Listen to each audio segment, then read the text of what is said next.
Simpson. It's great stuff. Oh, it's absolutely brilliant. Let's get in behind here. Things around in here is a beautiful skill in winning. Bold onto Adams. This would be a fairy story. Can there be a sweeter moment?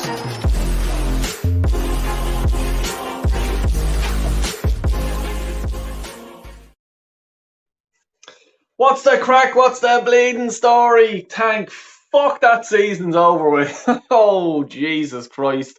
We are fucking, what a good result today, but let's be honest about it. What a bad season, It sort of came into our hands, I suppose. This is only my opinions. It just came into our hands, this whole fucking, finishing top fourth, fifth, whatever, how bad was United in the season, Leicester,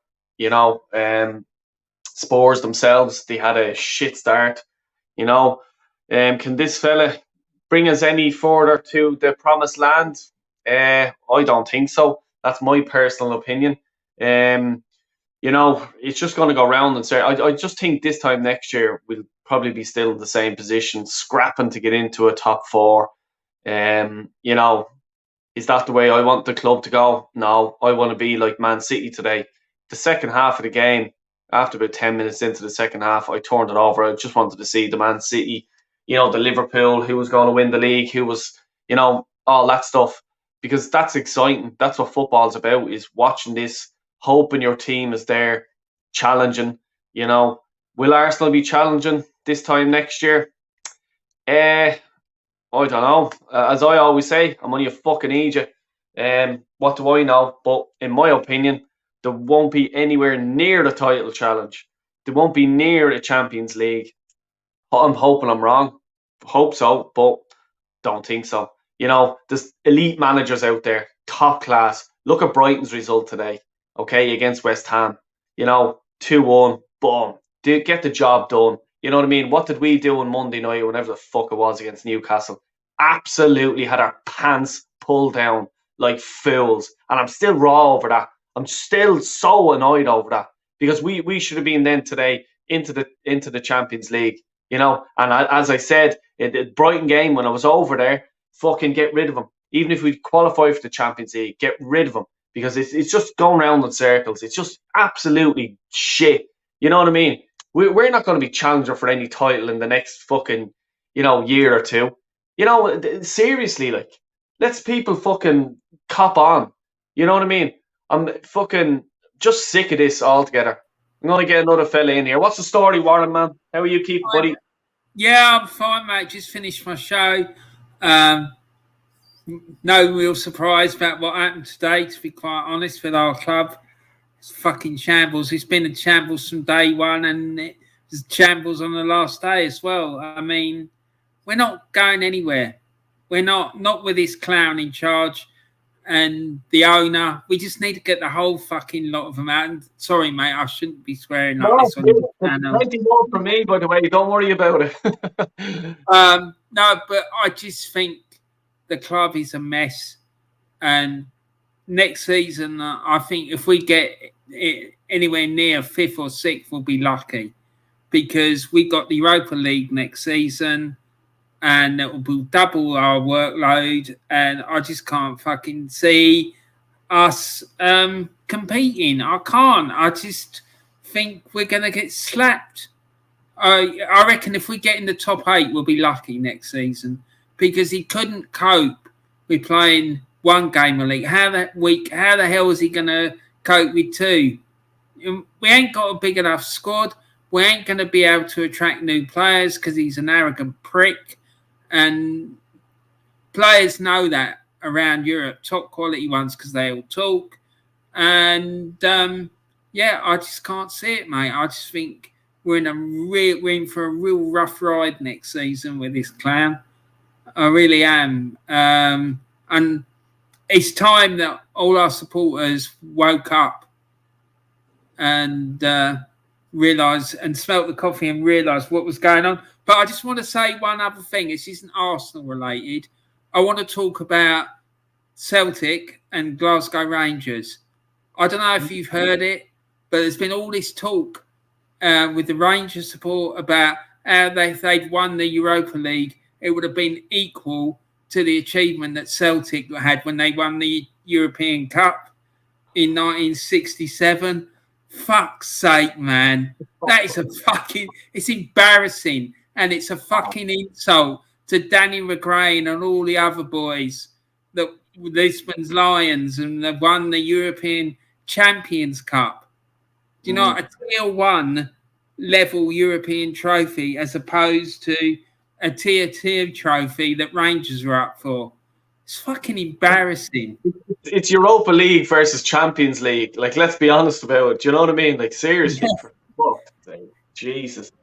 Kyle, you seem to be on the beach somewhere, are you? Chilling out on a pina colada somewhere, is there? I'm like the Gunners for all season. They're like on the beach here, so I'm chilling. First of all, I'd just like to say, fuck Celtic and fuck Rangers. 2 brutal clubs in a brutal fucking league. Oh, Jesus. We were shots fired. Warren, get into him. That's number 1. Absolute joke of football up there. They should close the whole York fucking down. Kyle, listen, fella, I've got the fucking... I've got the website open. I'm coming to fucking Wexford to get you, boy. Yeah, that's the Warren. I want to say, first of all, I'd just like to say a big congratulations, Ismail. Yeah, a big congratulations to Liverpool Football Club for giving that plastic club a run for its money. It's an awful pity that the wrong club won the Premier League. Both, in fairness to City, they did it, they held out, they did what was needed, and they're real champions. Pep Guardiola once again proves that he's a champion. Something that our club is not, and something that our manager is not. Yeah. What is the fucking point in going out today and beating Everton 5-1 like a practice match when the fucking pressure is off and it doesn't matter? When it did matter, they couldn't kick a fucking ball. Now, lads, once again, I have to say this. I was over the pub watching all the games there today. I was with my brother, who's a Man United fan, and I was with another Arsenal fan who has come to games with me. This Arsenal fan is still shouting for Arteta in. I'm after having a huge argument over there. And you know what the biggest fucking... Let me sit up here. You know what the biggest fucking issue is? We're in fucking trouble now. I'm going to tell you now something, right? And I fucking mean this. This fucking prick, Xhaka in. He wants to keep Xhaka for next season. Whatever about fucking Arteta. Xhaka. I nearly put him out through the fucking pub window. It's absolutely disgraceful what's going on. But anyway, thank God the season is over because it was a shambles of a season. And hopefully, let's see what the summer is going to bring us. Another disaster of transfers. And then we start all over again into another fucking nightmare for next season. Well, just while you're even saying that, what the summer has, I might as well fucking say it now. I'm started a new channel, and it's called Dell's Vlogs. And it's just me going around talking shite and calling fucking agents out just on a daily basis. So you could be driving a fucking car, reversing into a fucking spot and making an absolute balls of it. And I'll be there to call you fucking out. All right? Yeah. It could be. It's in the link in the description, so check onto it, subscribe. I'm telling you now, it'll be fucking entertaining. Because if you think I'm sitting in me fucking shed here, I say shit as I fucking see it. So if there's a clown walking in front of me, I'll fucking call you out on it. Come over to the Emirates for the that bloody stupid cup competition against Sevilla, right? And go to fucking Greg's and call those bastards out as well. I'm going to the managers. I've already done a few videos for it and all. You know, I'm giving it loads. I've already a few videos done out, and do you know what it was? I was in basically I travel a lot on the road and stuff like that for work wise and stuff like that. So I'd be into, let's say, going to garages and fucking eating scaldy fucking sandwiches and stuff like that. And it's just me calling fucking arseholes out that can't even make a sandwich. You know what I mean? So I'm calling everyone out this summer. So yeah, take the link in the description. But anyway, I'm going to throw up the link here so people can come in and have their say and get their point of view across. But it's in the chat. Oh no, hold on. It's not in the chat because I've done that private. Sorry, 1 second, guys. I'm making a bleeding balls of things here. Here we go. Throw it out there. I'll just read 1 or 2 of these comments just while I'm waiting. Kyle, always speaking facts. Luca, big up. What's the story, Luca? Darren, Shaka, out. Exactly, man.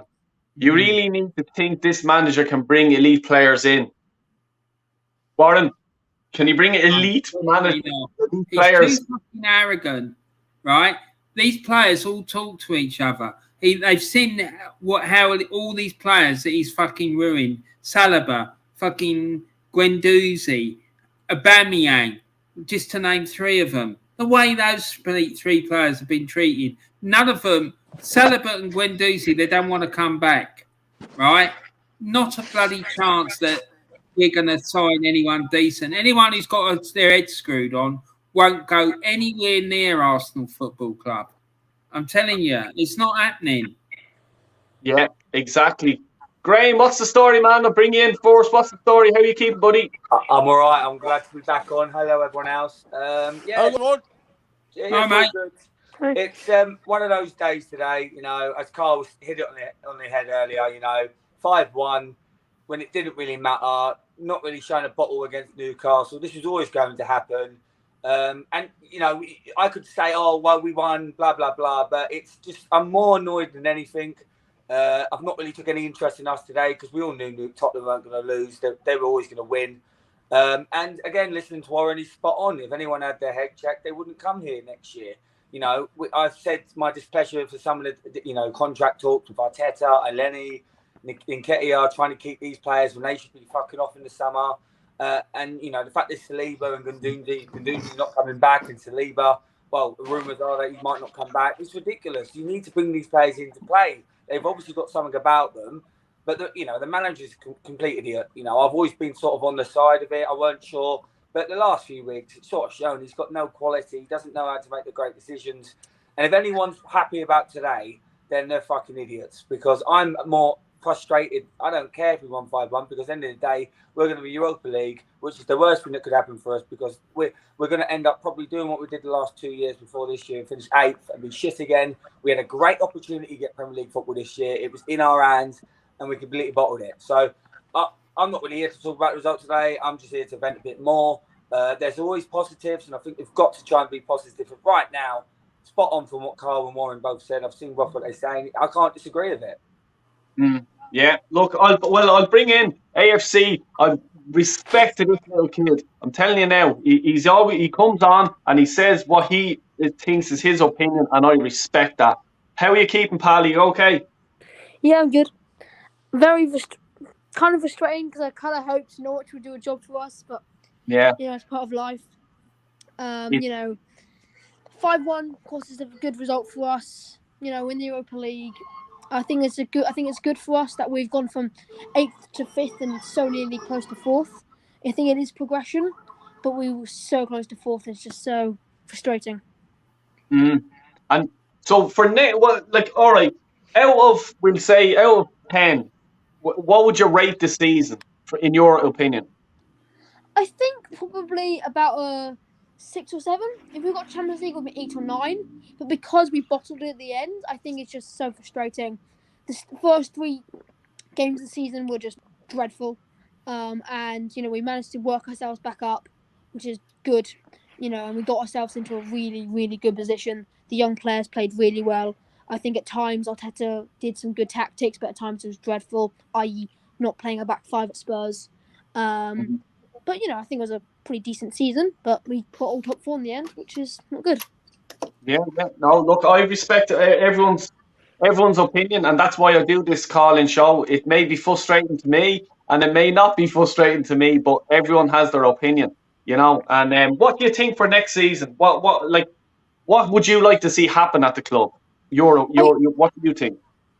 I think next season is going to be tougher to be in this position that we are right now. I think the young players are going to develop. I think we need to put in quite a lot of investment because the squad is like paper thin. If we have one hole, we're screwed. And I just think we need that kind of investment. I think next year if we can challenge for top 4 again, I think it'll be good. But I think next year we've kind of got to accept that we're going to be playing Thursday football, which could affect our results on the Sunday or Monday. Yeah, I just think when we play Thursday night and then Sunday, and it's always live on telly. Anytime we're live on telly, I just for me, they just seem to do a brain fart. That's what I call it. But Josh, what's the crack, man? How are you keeping? Yeah, I'm good, bro. Studying hard, man. Got my first Yeah, exams next your week. brain is getting bigger, or is that your hair? Man, I don't even know, man. I'm stressed at the moment, but so I didn't even watch the game today. But I just feel a bit flat, because 5-1 win, but it doesn't really feel. It doesn't feel like good. It doesn't feel good at all because it's a 5-1 win. But what does it mean? Because the pressure was off. The pressure was off, so we won 5-1, and everyone's dancing and smiling, and all the players are dancing. But where were they on Monday? Because look, Monday was when we really needed to win, and we didn't win. And today, I knew Norwich wouldn't get. I said Norwich wouldn't score against Spurs, let alone beat them. So this result was kind of expected. I was kind of expecting this to be the case, and now you look at 3 years of Arteta, and we're kind of back where we were when Emery left. Europa League, and I think Champions League. Look, people say you need Champions League to attract top players. I think that's true. I still think we can attract decent players, but I think next season is going to be 10 times as hard to get into the Champions League because everyone around us is going to strengthen as well. Plus, we're playing Thursday night football, so it's just going to be an even bigger challenge. I don't think we will get back into the Champions League next season. Yeah. Del Boy, I'm going to say something. Yeah. I wanted to say something to all those idiots that were dancing on the tables in Islington Town Hall. How the hell and how stupid do you feel now? Going on about us getting in the Champions League. And this is a prime example why you don't celebrate stuff until it's signed, sealed and delivered. All season long, we've had these idiots saying, oh, we're going to get Champions League. Oh, we're going to do this. Oh, we're going to do that. They haven't done any of it. It's an embarrassment. Our fans are an absolute disgrace and they should hold their heads in shame because they're the ones that, with Stanley Kroenke, are the ones that are responsible for this. They are. Do you know what I mean? Agreed. Frank Kroenke's the one that fucking appointed this prick of a manager, and the fans are the ones who are accepting it. They all need to F off down the lane, all of them. I'm sorry, but they're a joke. And, I've never seen such a bigger group of deluded, clueless people in my life. It's like mass hysteria at its finest. It really is. It's absolutely ridiculous. Anyway. Sorry, Dave. I'm sorry, but you can't say he's a prick because what he did was he brought us from being at the bottom of the table all the way up to nearly getting Champions League. He's not as bad as a manager as you actually think he is. He actually did a very good job, and I think you need to respect him. Can I just come in there, boy? Yeah. Can I just come in there and just say to that young fella there, no disrespect to that young fella, AFC. Fair play to you for coming on, man. But listen to what I'm saying to you. Arteta is a prick. And Arteta is not a good manager. And you will soon see that, my friend. Because when you support Arsenal since 1987, and you see the history and the culture and the traditions that I've seen and that I grew up with, you will not respect what Arteta is doing to this club or Kroenke for that matter. And the Arsenal fan base are a disgrace as well. Flip-flops. Haven't a fucking clue. But let me tell you, what was Arsenal doing at the bottom of the table anyway in the first place? That was from Arteta. And they're getting us up to Champions League football. he didn't get us Champions League football. We're very close. We ended up 5th. And 5th is not good enough. Close, but no cigar, my friend. And the other thing is... It's progression. We went from 8th to 5th. That's progression. What you've got to remember... What you've got... progression, my friend. Who took us back to 8th? That's the only reason why people are seeing it as progression. Arteta one took us back to 8th. It's not progression. No, it's not. What you've got to remember, and again, I'm 33, and I know Del Boy Warren and Carl won't mind me saying this, they're older than me. I was watching Arsenal in the 90s when we were winning leagues, and I'm sure the lads saw when they were winning leagues. And no offense to Josh and IFC, you're younger than us, and you're not used to winning the league or remembering it. So when you win that league, nothing's progression until you win the league again. And we are nowhere near winning the league. People go, fourth's good, this. No, I want to win the fucking Premier League. That's what I'm here to win. I want to see we won it. And that's what matters. When we first won it, I was 10 years old. When we last won it, I was 18 years old. Now, I remember what it was like to win the league. And don't get me wrong, it's always good Champions League football. But there's never going to be progression until we're consistently up there challenging for the league. We can't compete with oil, Man City and Chelsea. We can't compete them. It's unrealistic. Yeah. We've got to have our expectations low. No, you can't have it. No. Ours is the third biggest team in Champions League every Ours year. is the third biggest club in English football. Our standards have to be high. Our standards have to be winning fucking league titles, challenging Europe, the best teams in Europe. Fuck these fucking standards of racing to a certain standard. Fuck that. We have to be competing. End of fucking story. And as fans like you has the club the way it fucking is. And that's fucking facts. Right. There's a reason why people are getting so angry at Arteta. Mr. AFC 1886, let me tell you something, right? You're going on about there being improvement and progression. When the manager who was in charge before Mikel Arteta got appointed finished 5th, right? He got us to a European final. This guy, Mikel Arteta, has been in charge for over 2.5 years, and we now finish 5th. He's had £250 million to spend, and we haven't improved. In my opinion, we've gone backwards. I respect your opinion. If that's what you think, fair enough. But facts are facts. We haven't finished higher in the league than we did under Unai Emery, and he got hounded out. And he also got us to European final. Not only that, he came back and he embarrassed Mikel Arteta when they played each other in the European semi-final. So there has been no progression. Facts. It's as simple as that, mate. Right. And until we get Kroenke out and Arteta... AFC, how old is AFC? 15. Just give him his chance to speak as well. Josh, you just go ahead, and then I'm going to get AFC. You can have your chance, because I respect everyone's decision and choices and stuff like that. So, go ahead, Josh, and then AFC. You're 15, yeah. You're 15, right? So you haven't seen us win the league. You've seen what? 3 FA Cups, 4 FA Cups, 4. Yeah, right. So all these people that are in the call right now, they've seen us win leagues. They've seen Arsenal at their very best, right? So where we're at now is nowhere near where we should be, right?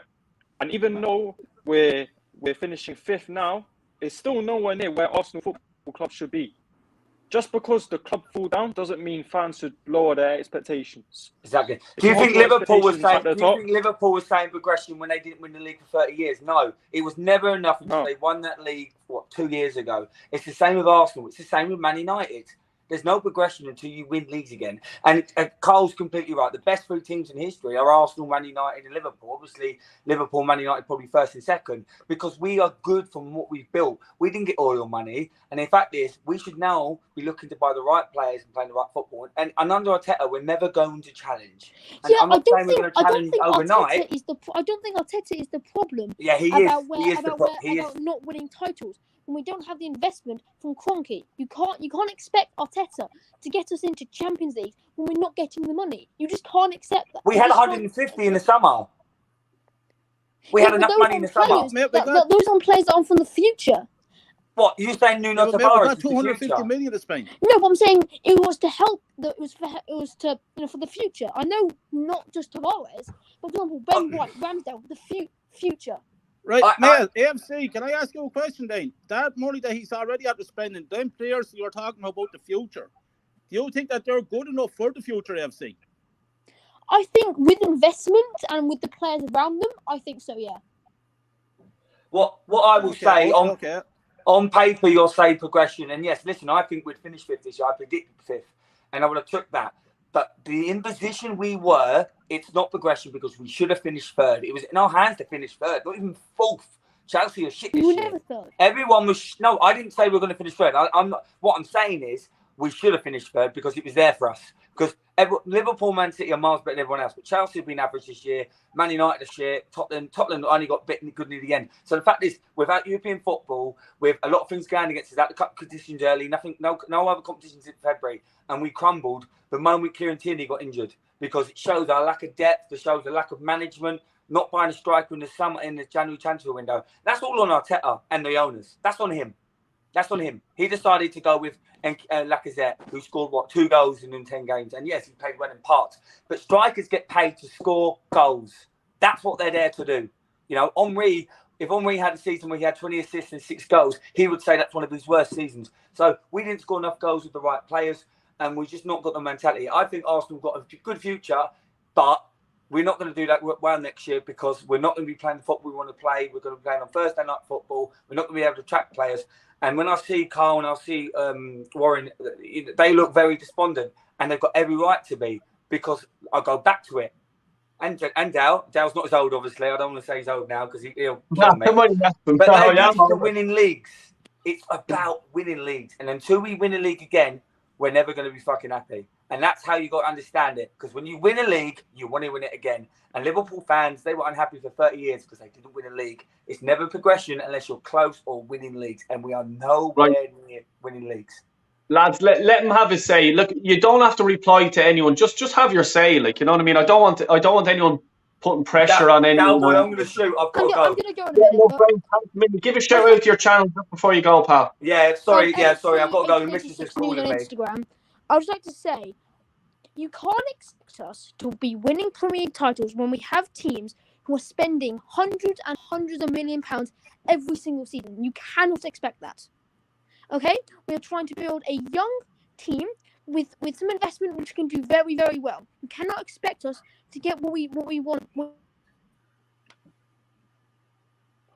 That's fair enough. Fair enough. Listen, I've got to shoot down.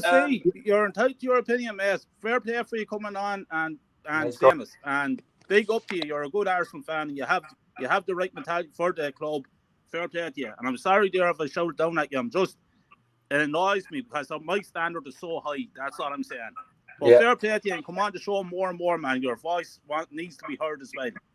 Graham, I was giving you a shout. Sorry, mate. Just got you to shoot off, so. No worries, that's fine. Listen, I'll just say big up to everyone as well. Thank you for letting me come on once again. Always a pleasure, Dale, Carl, and Warren. Thank you. Loving the channel. If you want to follow me, I'm on Daddy Nadon Sports YouTube channel. We do football predictions and previews and a few lives.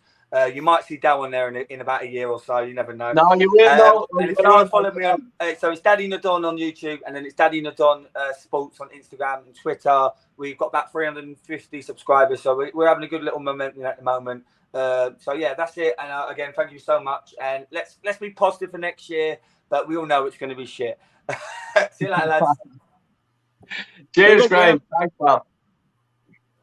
Josh, I'll let you come in there. What do you think, Henry, of the season so far? What's your sort of take on it overall? Look, people were saying that's an achievement considering where we were last season, etc. And that the thing I keep hearing that annoys me is that, but before this season you would have taken 5th, etc., etc. However, expectations change in a season, right? And we were in a pole position. We were in a pole position to get 4th. And I'm not saying 4th is the be all and end all, but it would have been progression in a sense that we could have signed better players. I don't know if we would have, because we finished 4th for 22 years and didn't really progress much. Obviously, we won the league up until 2004. But after then, we weren't really challenging. But I still think that fourth could have potentially done us a favour, and we bottled it fully. So people now saying, "Oh, but fifth is fine because we would have taken it at the start." It's just like you're letting the club get away with everything, and until you stop doing that, then we're not going to move forward because the club are just going to get away with mediocrity because fans are just going to they know they'll have their army of fans just accepting it, buying the merch, supporting the club no matter what. No one's saying you can't support your club, but hold your club to a high standard. Exactly. And at the end of the day, if you have employ a clown to do a clown job, who's to blame? The clown or the clown that employed the clown? That's what I've been saying, man. It's fucking unbelievable. And our supporters, we need to wake up. Like, I keep hearing all this, we've made progress. And that young lad, God bless him, right? I remember when I was that age, I was exactly the same, right? But what we under Unai Emery, I keep banging on about Unai Emery, but under him, we finished fifth. We got to a European final. We were 3 points away from finishing third, and he got hounded out. It wasn't good enough. He's a terrorist, this, that, and the other. This clown we've got at the moment, he finishes fifth. He gets us thrown out of the FA Cup in the third round. We get to a League Cup semi-final and get humiliated. We get knocked out. We didn't even get in the Europe this season, and we've gone backwards as far as I'm concerned. And we're still no nearer achieving what Unai Emery did in one season, not 2.5, like what we have with this idiot. I just find it embarrassing, to be quite honest. And I'm sick and tired of hearing this bullshit, for people who are more interested in protecting this clown of a manager than they are of looking out what's best for Arsenal Football Club. It's wrong. It's as simple as that. Team G23, what's the bleeding story? How are you keeping, pal? I'm good, don't we? Yeah. What do you have to say, mate? I keep seeing people talking about how Rome wasn't built in a day and stuff, but if I'm not mistaken, Conte's gone into Tottenham in November when we were 9 points clear. He's had all that dross in his team when Arteta's had 4 transfer windows so Emery had us in 5th place in 2019, right? 3 seasons later, we spent 250 million. We're in the exact same position with Spurs and Chelsea directly above us again, right? And Conte brought people in January. What did Arteta do? He let 6 players go, postponed the Tottenham game. Then we play the Tottenham game. We lose 3-0. That then brings the players down. And then the mentality in the Newcastle game, we lose 2-0. What's the point in celebrating all these goals today? We're getting 5th place. We're going back to Europa League. And I believe that we're not going to win the Europa League next year. Man United are going to strengthen. They've got Ten Hag they can attract. They've got Ronaldo. I don't know if he's staying or leaving. Yeah, but he's been like, he's a big figure because obviously he's one of the greatest ever. And players will want to join because of that. You got Spurs who are going to spend. You got Chelsea who are always going to be above us for as long as this manager's here. Edu and Vinay here, etc. People are saying that the Cronkies haven't spent when the Cronkies have pumped money in for ages. It's just the wrong people that are up there signing the players and getting them in. As long as he's here, I don't see any improvement. Like Lacazette and Aubameyang had 39 goal involvements in 2018-19 under Emery. Lacazette had 32. I don't see how you can go from 30 goals to 11 goals and assist contributions 2 years later.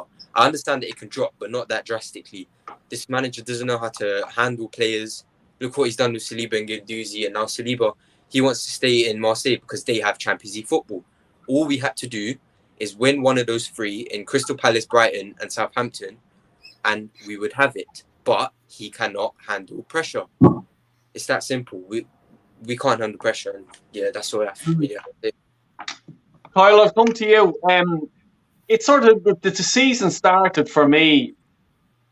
I knew we were going to go backwards, basically. Like, and people say, oh, but we finished fifth and we were challenging for the Champions League. And what I mean to say is, if United had any way of a decent season, if Leicester, if Spurs, because Spurs had an awful start to the season, Conte got them right. But we wouldn't have been anywhere near Champions League. We would have been hovering 8th, 6th, 7th, in around that position.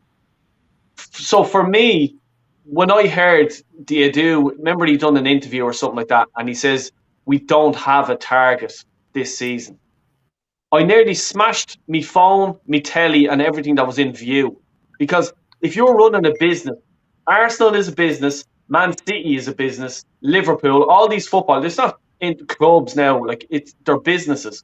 So if you're running a business, you have to have targets. I run a business. I have to have targets. If I don't have it, I'm failing as an owner of a business. Why the fuck did Edu come out with that, Kyle? Can you hear me, that boy? Yeah, I can hear you. Yeah. Go again. Just the last bit. Okay. The last bit there, that boy. Just said the last bit. Why did Edu come out and say that we don't have a target for the season? Because they don't. To me, that boy, Arsenal just seems to be, the owner seems to be okay about mediocrity. They don't want the challenge for the top. And the way, he do at the beginning of last season, he was asked the question, what's the targets? He said, there is no targets. I want to see the players playing as a team. So there's no, they're on about these targets there, boy. You know as well as I know. We're going to be linked to about 80 players throughout the summer. And we're not going to get any of them. So forget about targets. We're going to get, if we do get targets, it's going to be mediocre players we're going to get in. We're not going to get any top players that way. That's going to make a difference. Do you know what I mean? And we're going to, next season is going to be horrific. We have no chance getting in the top 8 next season. Trust me on that. People think I'm a fool and all this. No chance of top 8 next season. We have nothing but dirt in our team as it is. I don't see any future. Saka is burnt out. He's not signing his no contract. He could be gone. Smith Rowe has to kick the ball in don't know how many months. That boy, it's not looking good, man. Our targets, they can name out what targets they want. Until I see the contracts being signed, then I start believing. But on today, in my opinion, we're fucked. Next season is going to be bad, that boy. It's going to be bad. The only reason why we were challenging for top 4 this season, that boy, is like what you say. Spurs were brutal. Man United were brutal. Leicester, West Ham, all them teams all failed. That's the only difference. We finished 8th and 5th with this fella. Emery finished 5th and got us to a European Cup final and got the sack. And we give this fella a 3-year contract. And the fan base is up and down with it. I can't understand it. That's why my standards are so high. And I want them standards to be that high all the time. And you talk about targets. When I talk about targets, I want to see the top players being linked to Arsenal Football Club. And we actually do something about getting the signatures on contracts. Don't be talking about all this fucking shite. But I tell you about targets. The latest I saw was Eddie Nketiah getting number 14 jersey if he signs a no contract. Thierry Henry number. Eddie Nketiah. It's a joke, that boy. It's a joke. The whole thing is a fucking joke. The whole thing is a mess. We go into the players now in a few minutes, right? But Manny, welcome in again, right? And this is my question to you, Manny. Just before, or do you want to give it your let's say your thoughts on the game today and stuff like that? What's our target for next year? Well, first of all, good evening, everyone. Mr. Bartholomew, Mr. Walsh, Josh, TG, Sal, the crack, you know the bleeding story. Thanks once again for having me. And the short of it is this, now. Our target should be to win the Europa League next season and make sure we compete for the league, and if we compete for the league and end up finishing in the top 4, that's fine. But if he doesn't win the Europa League, he's got to go. Simple as that. There is no way that we can continue to take more and more seasons of near misses and disappointments in the name of progress. That just doesn't work anymore. I hope that answers your question, mate. Yeah, well, it does, yeah. And well, look, I'm just going to go to you again now. What do you sort of make of the season so far? What's your thought of it? And, like, you know, could we have done something better or different? Well, Just one thing. do you want me to wait for you, or shall I speak? No, speak away. I'm just doing something. Okay, brilliant. I mean, as long as everyone else can hear me, that's good. So, Yeah. the most important thing, in my opinion, is that he definitely should never have lost the trust of several of the senior players. And obviously his tactics, in my opinion, were partly responsible for Aubameyang losing his confidence in him. Because if we all remember last season, we had a golden chance to at least win the Europa League. And Aubameyang could have been our saviour, just as he was with the FA Cup in Arteta's first half season. But his tactics with that ridiculous false 9 in the first leg, and then taking off Aubameyang in the second leg after he hit the post twice, I mean, that pretty much, cost us that chance of getting back into the Champions League. And that really, sent our season, tumbling down. And as for what he could have done differently, he could have shown some signs that he was willing to evolve tactically, learn from his mistakes, and make sure that he respected some of the senior players enough to make sure that he got some of their inputs as to how they could approach some games. I think Xhaka's outburst after the Newcastle game really brought home a lot of home truths. There seems to be a huge disconnect, in my opinion, between the manager and some of the senior players when it comes to tactics in a way. If the players aren't able to follow the manager's tactics, that speaks volumes. But then you've got to have that communication. There's always an unwritten contract that when you have a captain and senior players whom you supposedly trust, you are supposed to make sure that they really represent you on the field, but also you have their ear and they have your ear. There seems to be that disconnect, that breakdown in communication. And unless that improves, I think one of the reasons why he probably wants to have a much younger team is so that he doesn't have people who will rebel against him. But, his communications with players, his respect for some of the senior players, and his arrogance in many ways, I think that really cost him. And not to mention his tactical, naivety in many ways. And the January window, no need to speak about that. What's the point of talking about trimming the wage bill if you're not going to have any replacements? You want to give our best striker away for free, where he's been scoring goals and helping Barcelona get back into the Champions League? Fine, but find someone who can replace him, for heaven's sake. You had Nketiah and Lacazette, who couldn't even hit a barn door with a howitzer, if you will. And, I mean, Nketiah scored it again today, cupping his ears. Europa League for you, fella. There are so many things that Arteta could have done differently, but those are the few things off the top of my head that he should have done better. And next season, again, is going to be key. If he doesn't show any willingness to evolve and improve himself, and if he doesn't win the Europa League, if he doesn't make sure that Arsenal will compete, he's got to go. No excuses. Josh, I'll come to you. Manny just sort of hitting it there. Has Arteta learned anything this season? And do you think he'll learn from his mistakes? Has he learned anything? To be honest, I don't know. Because this season's been completely different to any other season he's had in charge. Because he's had one game a week, isn't it? So he's not really had that where players go into a game tired. He's had all his players fresh, all his players fit. I don't know, because the whole thing with playing Xhaka at left back against Brighton, that cost us that game because he didn't trust Tavares. Then he moved Xhaka to left back and we lose the game. The whole, even the whole party thing, he gets injured, we fall apart. It's like one injury and we crumble. Tierney gets injured, we crumble. The whole January thing where we didn't sign anyone, again, that's another thing that has cost us because we didn't sign a midfielder, we didn't sign a striker. So if you're asking me if he's learned anything, I don't think he has. It's the same old mistakes. It's the same bottling. We've seen it all before. We've seen it, and it's happening again. Last season we bought the Europa League. This season we bought top 4. So I don't know. I don't think he's learned anything. Will be, yeah. I know exactly what you're saying. I don't think he's learned anything because I just think he's so arrogant that he's just there. No, I'm right all the time, and this is the way it is, whether you like it or not. You know, what do the fans need to do? TG, what do you think? Like, you know, like today I'm watching the game. Can I just I need a bounce here, so I'm just gonna go. Yeah. Yeah, Cheers. cool. Yeah, cheers, man. Thanks a million. Do you want to give a Cheers, shout out?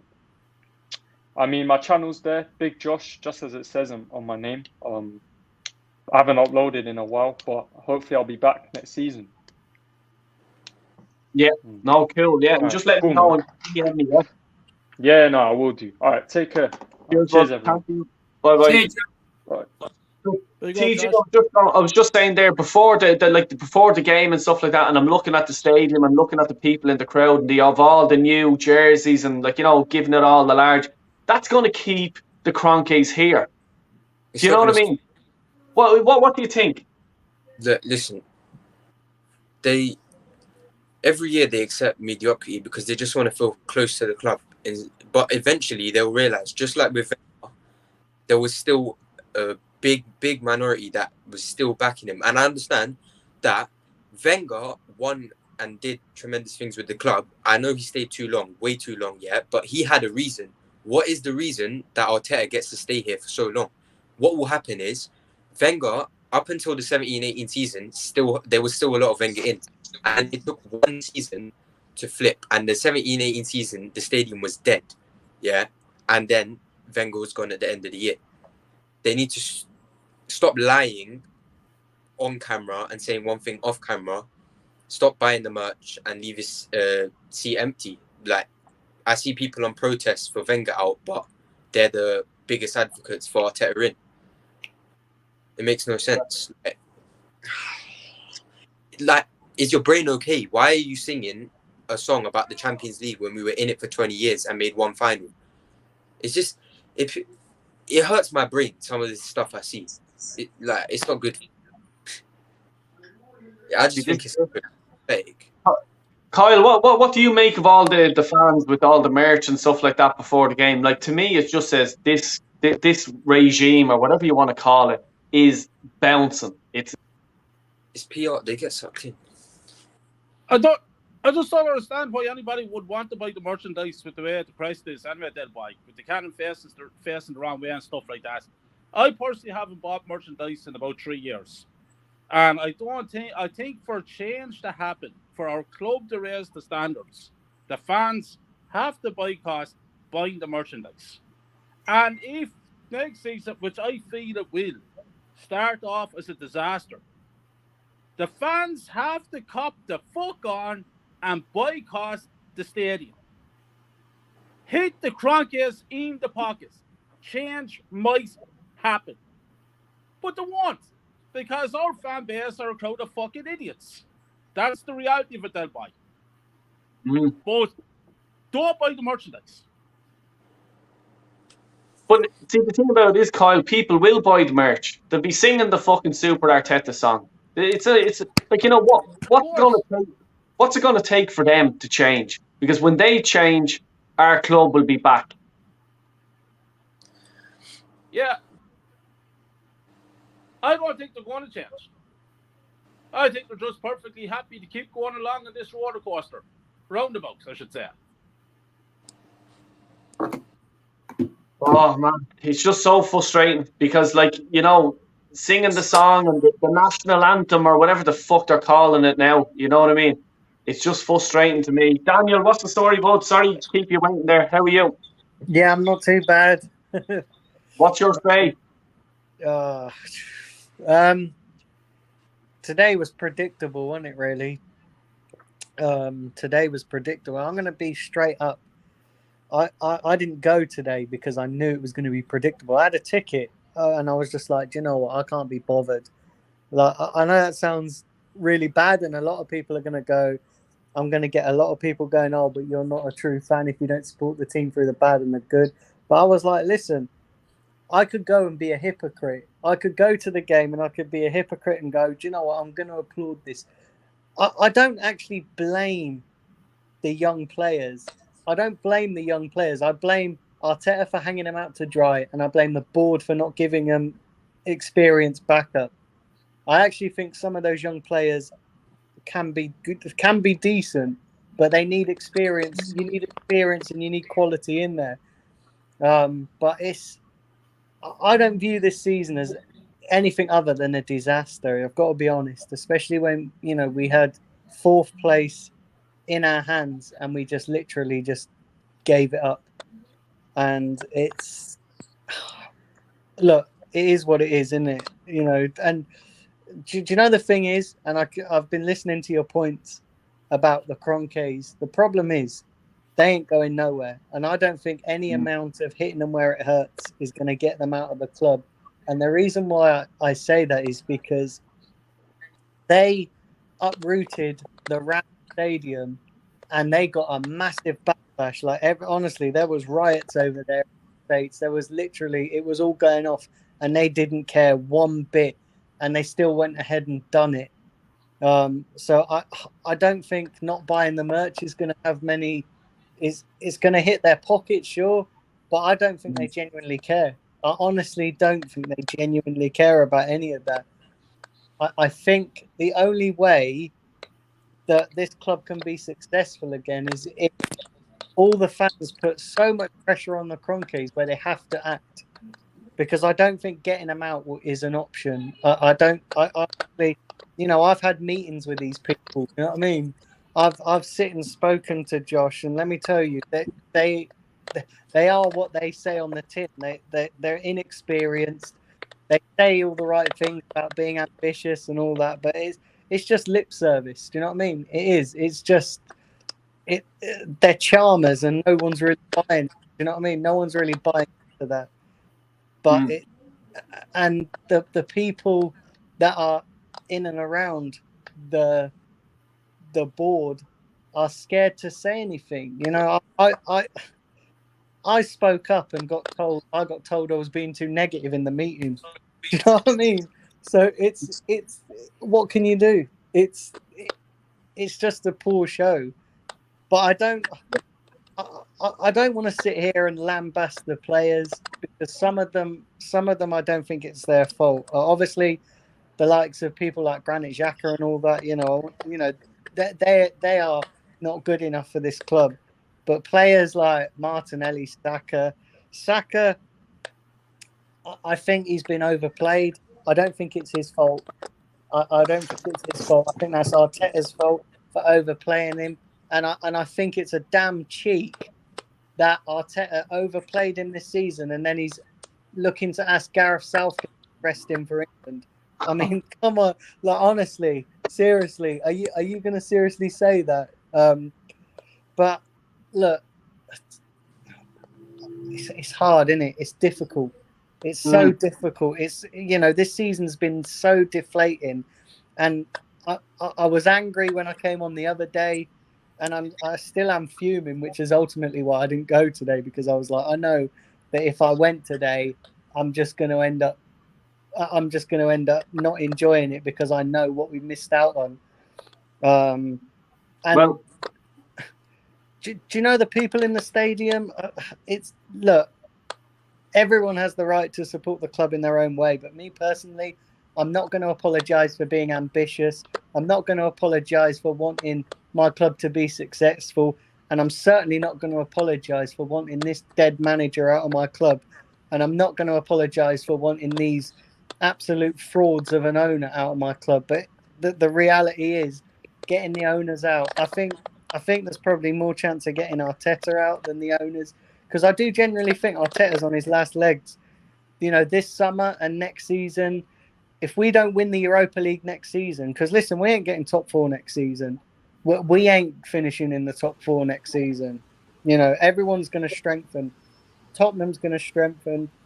Man United are going to strengthen. They've got endless money, which they'll probably throw at it. West Ham's going to strengthen. they're do you know what I mean? We're even looking at West Ham as rivaling us. How bad is that? How our standards have slipped so far. Like, I don't even think we've got standards anymore at this football club. Do you know what I mean? I honestly don't. Yeah. It's like going after the good-looking girl and then just ending up with some ugly munter. Do you know what I mean? Like, it seriously is.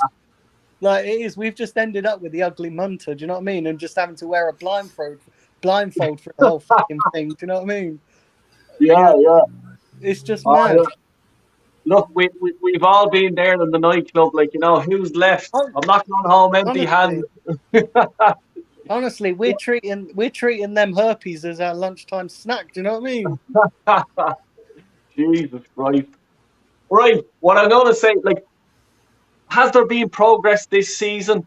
I think there has. Sorry, Stephen, I think you're wrong there, because I knew you bleed and laugh at that. There was progress at the club, and the biggest progress in the club was Rob Hairline grew his hair back. The thing is, right? And this is the way I look at it this season. There has been progress in the sense that some of these young players. Hold on one sec. Some of these young players, you can see a bright future, but the problem is, there's only so far the young players can do it on their own. And where we've massively fucked up is not buying anyone in January. You think the reason why Tottenham got top 4 is because they brought in Bentancur, Kulusevski, which absolutely made an entire difference to their season. Obviously, they already had Harry Kane and Son, but I was dipping in and out of the 2 games today, Tottenham's game and I was dipping in and out of Arsenal's game, and it was their new signings that caused the problems today, and they've caused the problems ever since they come to the clubs, and we just trimmed the squad and didn't do anything. So that's where we went wrong, and it's just naive to think that you can get by with young players. As good as some of them have been, like the Sakas, the Smith Rowes, the Martinellis. At the end of the day, they're not well beaters, and they need some experienced help. And they were hung out to dry. And I don't blame them. They didn't put themselves in this situation. I blame Arteta, wholly responsible for not buying in any reinforcements. That's what I do as well, Daniel. There was no progress. I'm sorry, I'm not having this. There's no progress. There was no progress. Look, hang on. Right? How have we had progress when last season we've matched the amount of games we've lost? Right? We've how do I put this? And let me bring it up. Let me bring up the table. Actually, I'll bring up the table right now. We've also won only 4 more games, right? 4 more games we've only won, and we spent 250 mil now on this manager, right?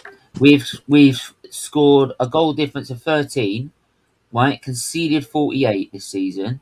Well, last season we conceded 39 and had a goal difference of 16, right? So we've had a worse goal difference this season, right? By the way, the only reason it's up to 16 is because we decided to pump Everton 5-1, right? I bet you if Tottenham were losing 1-0, we wouldn't have been pettering them 5-1, right? We would have been parking a bus at 2-1, right? But 13 goal difference, conceded 48, right? Same amount of losses, right? We've still scored more goals and we still ain't got enough goal difference. I'm sorry, it only went into the double digits, right? Until we scored in this game, right? That is disgusting, right? I don't care if anyone sits there and says that's progress. No, it's not. That is literally all the other teams like Man United, West Ham, right? Leicester. Those 3 teams have had worse seasons. West Ham have focused on the Europa League. Man United have fallen from like the abyss into the abyss, right? Leicester have had a poor season because of the amount of injuries they've had, right? That's the 3 teams that have ended up behind us, right? It's all because 3 teams have performed worse than us, not because we performed better, right? it was going to be Tottenham as well, but no, right? We went and bottled that in the North London derby, and then they actually got peppered against Newcastle. They peppered Everton 5-1. They couldn't do that against Newcastle. But Stephen, I agree with you. But what I'm saying is, we need to blame the right people. And, I know. Trust me. No, hold on. The people we need to blame, and I'm look. Some of these young players, I'm not going to sit here and lambaste young players because they were put into a situation that they should never have been put into. So the people I blame for this is Arteta and the people recruiting, because you can't, like, some of these young players, when you look at players like Martinelli, you look at players like Saka, they are decent players, but they need to be coached right, and they're not being coached right at all. Like, Saka has been tired for weeks, absolutely tired. Now, he's not a bad player, Saka. There's a quality player. You won't drop him because of Pepe. But you've got to, but that's what I'm saying. It's not Saka's fault that he's being played all the time. Do you know what I mean? I'm not having a go at the players. I'm not having a go at the players. No. But I'm just, and I agree with you. There hasn't been progress. And do you know the worst thing is, right? All I hear when people say, "Oh, but top 5 is progress," we didn't expect that at the start of the season. Let me say this right, yeah. When Leicester won the title, did they expect it at the start of the season? No, they didn't. So, but you don't hear them at the end of the season going, "Oh, well, we didn't expect this at the start of the season." You know, they didn't expect. Where's the fuck it? There's no argument there, right? And the other thing is, yes, at the start of the season, we didn't expect to get Europa League football. I predicted we'd finish 5th, 6th, and 7th. But over the course of a season, expectations change, and you need to change with those expectations. You can't just be one-track minded and go, "Oh, well, we didn't finish in the top 4, but we was never expected to anyway." Even though we were 4 points clear, and we bottled it. We absolutely fucking bottled it. We bottled it. Hang on a minute, because look, I will blame partly the players because the performance they put in against Tottenham and Newcastle was disgusting. Honestly, right? Those performances. Hang on. Those performances are disgusting. Right, especially a North London derby. Holding is supposed to be one of the most experienced. Right, fuck off in your hairline. Right, go fuck off with your hairline and go fuck off somewhere else. Right, and as for the we're peppering Everton 5-1 on the last day, right, to make ourselves look fucking good, right? And I'm sorry, right? I looked at some of the fans in the stadium today. Half of them are wearing a new fucking shirt. That's why I didn't go today. Because are you mad? I didn't go today. You bottled top 4, and you're buying the new merch. Are you gullible? I didn't go today because I knew 100% that we would turn up and smash Everton today. I'm sorry I've sat down. I'm sorry to cut in, but I'm saying, these fans are spineless. Yeah, no, spineless. This badge. They couldn't wear this badge. They couldn't wear this because it's won 12 titles. They've never seen one win a title, right? And they're buying new merch. Anyone that's fucking seen this badge when we won titles, right? I'm telling you now, right? You are embarrassing. You are embarrassing. Badge. Right? The real badge is the one that's behind me. That fucking badge should be fucking burned. That's what I'm saying. No, I'm saying, look, that badge. Oh, I'm sorry, Stephen. Sorry. It's the 2002 shirt, mate. Yeah, sorry, man. Sorry. No, that's all right. But look, I'm sorry. I'm sick to death of it. The crunk, I'll make you right. I saw his message in the chat one. I'll make you fucking right. It doesn't matter you got rid of Arteta. As long as we can go on about Arteta for ages and ages and say how crap he is, all on this stream right now. We'd all say it, right? But if we got rid of him with the conkies in charge, right, and the way our fan base is, they would employ immediately another bullshit yes man clown that knows to know what he's doing, right? Because our fan base are so weak and so spineless. They have not got the mentality to do what Liverpool did when they brought Klopp in, which is demand the best and demand more. Cronkies ain't going nowhere. I hate to say it, but no, that's what I'm not saying. We need to demand more. But you know why? I'll tell you why the Cronkies won't go nowhere. A is that they have turned around and said that they're not going nowhere, and secondly, our fan base doesn't have the minerals to keep up a sustained period of protesting like Newcastle fans did with Mike Ashley. That's the thing, Dan. That's the thing, Daniel. Like this, when remember when Liverpool got Klopp, and Liverpool fans demanding their first season they wanted top 4, right? Yeah. And they were forced to get it. The FSG had to spend money to make sure they get it. That is what, right? We should be doing if we can't get rid of them. But because we can't get rid of them, so it's not a lot we can do really, right? Yeah. It's spineless, weak. That's not Arsenal. That's not Arsenal. Lads, I'm just gonna bring in Jez here. Jez, thanks for dropping by, pal. I'm sorry, though, boy. I'm just gonna say I'm sorry because just that scoreline today has really wound me up. Really wound me up. The more goals that went in really wound me up.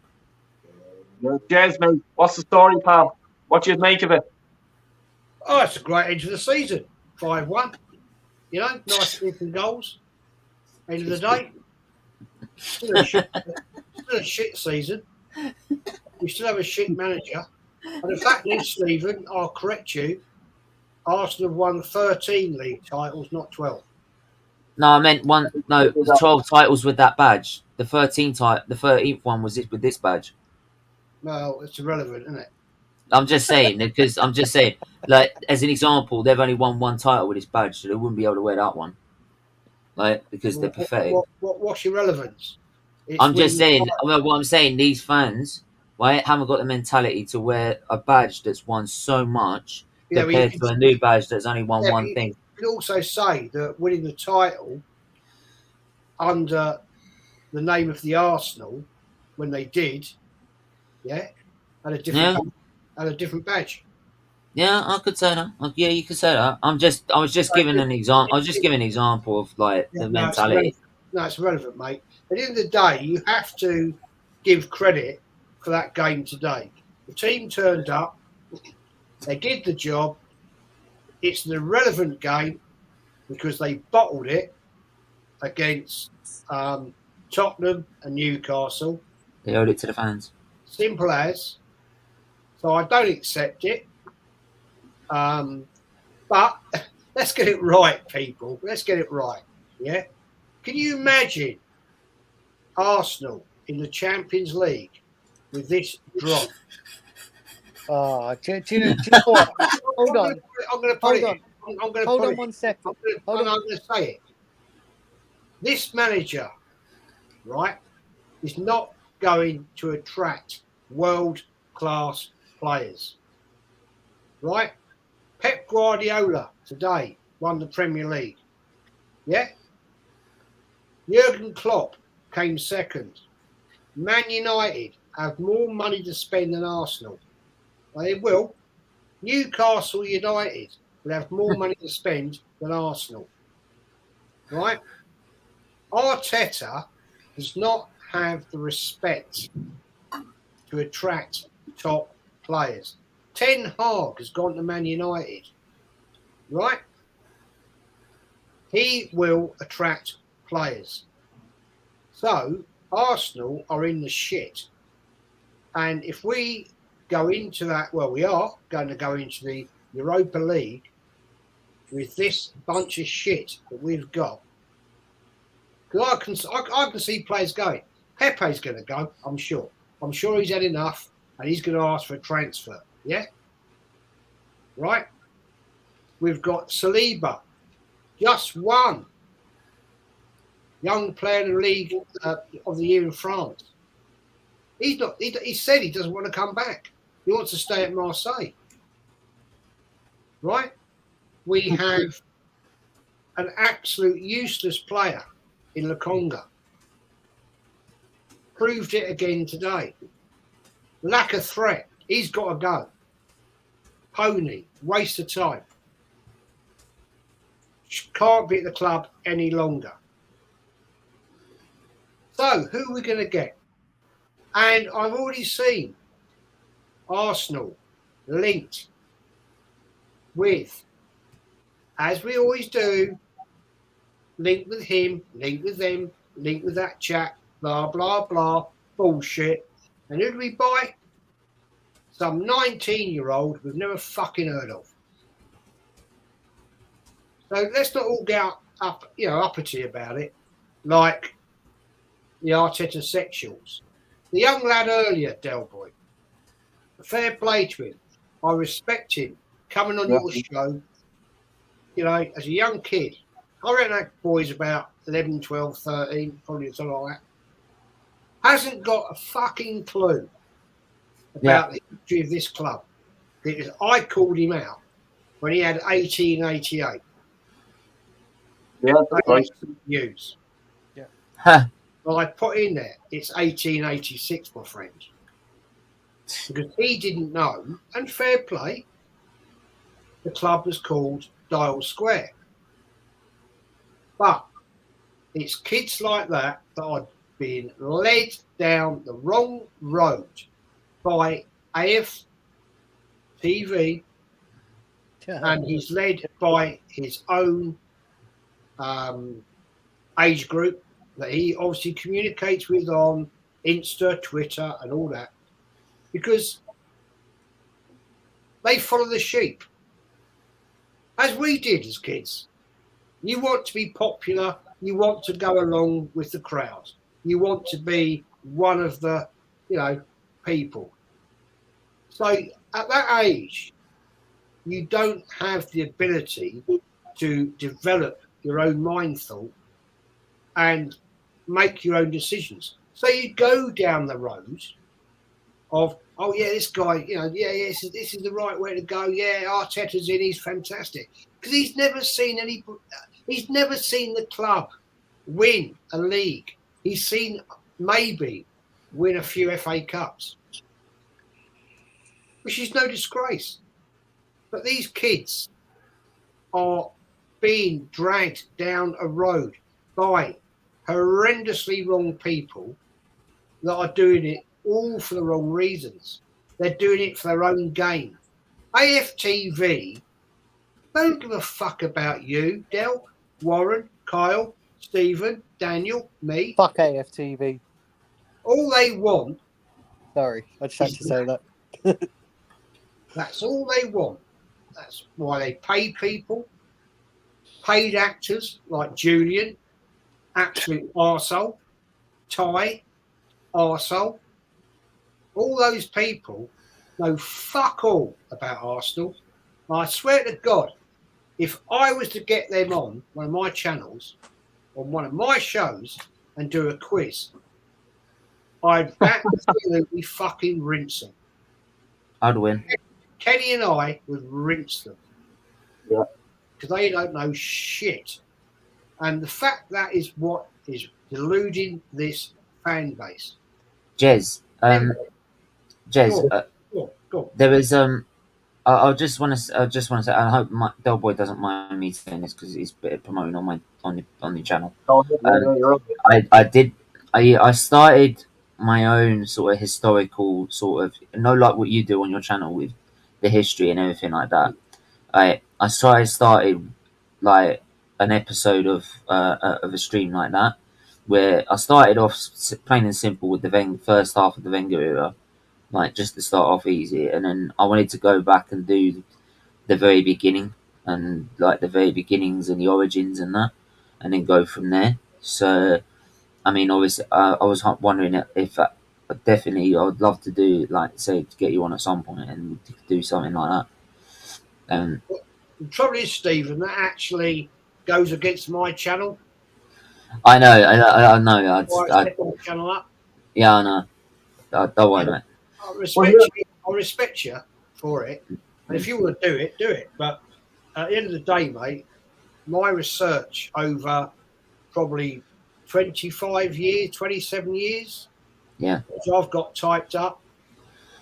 At the end of the day, if I go on your channel, what's Yeah. that going to do for myself? Yeah. No, that's all. That's all right. It's fine. It's Well, look, what I'll do, the way I do this show is I'm going to go, keep bouncing around the people. So I think it's Warren's time to have his say, Warren, what sort of players can we pull or attract or Arteta do in his speedos and his fucking jet ski? What type of players are we going to attract? Like, is there going to be a Premiership proven player coming into Arsenal? Is there going to be a European Dybala? I read the other day, Dybala's in London. It's all right, everyone's in London. I was in London. I did something for Arsenal. You know what I mean? So Dybala's in London. So he must be signing for Arsenal because there's only one club in London.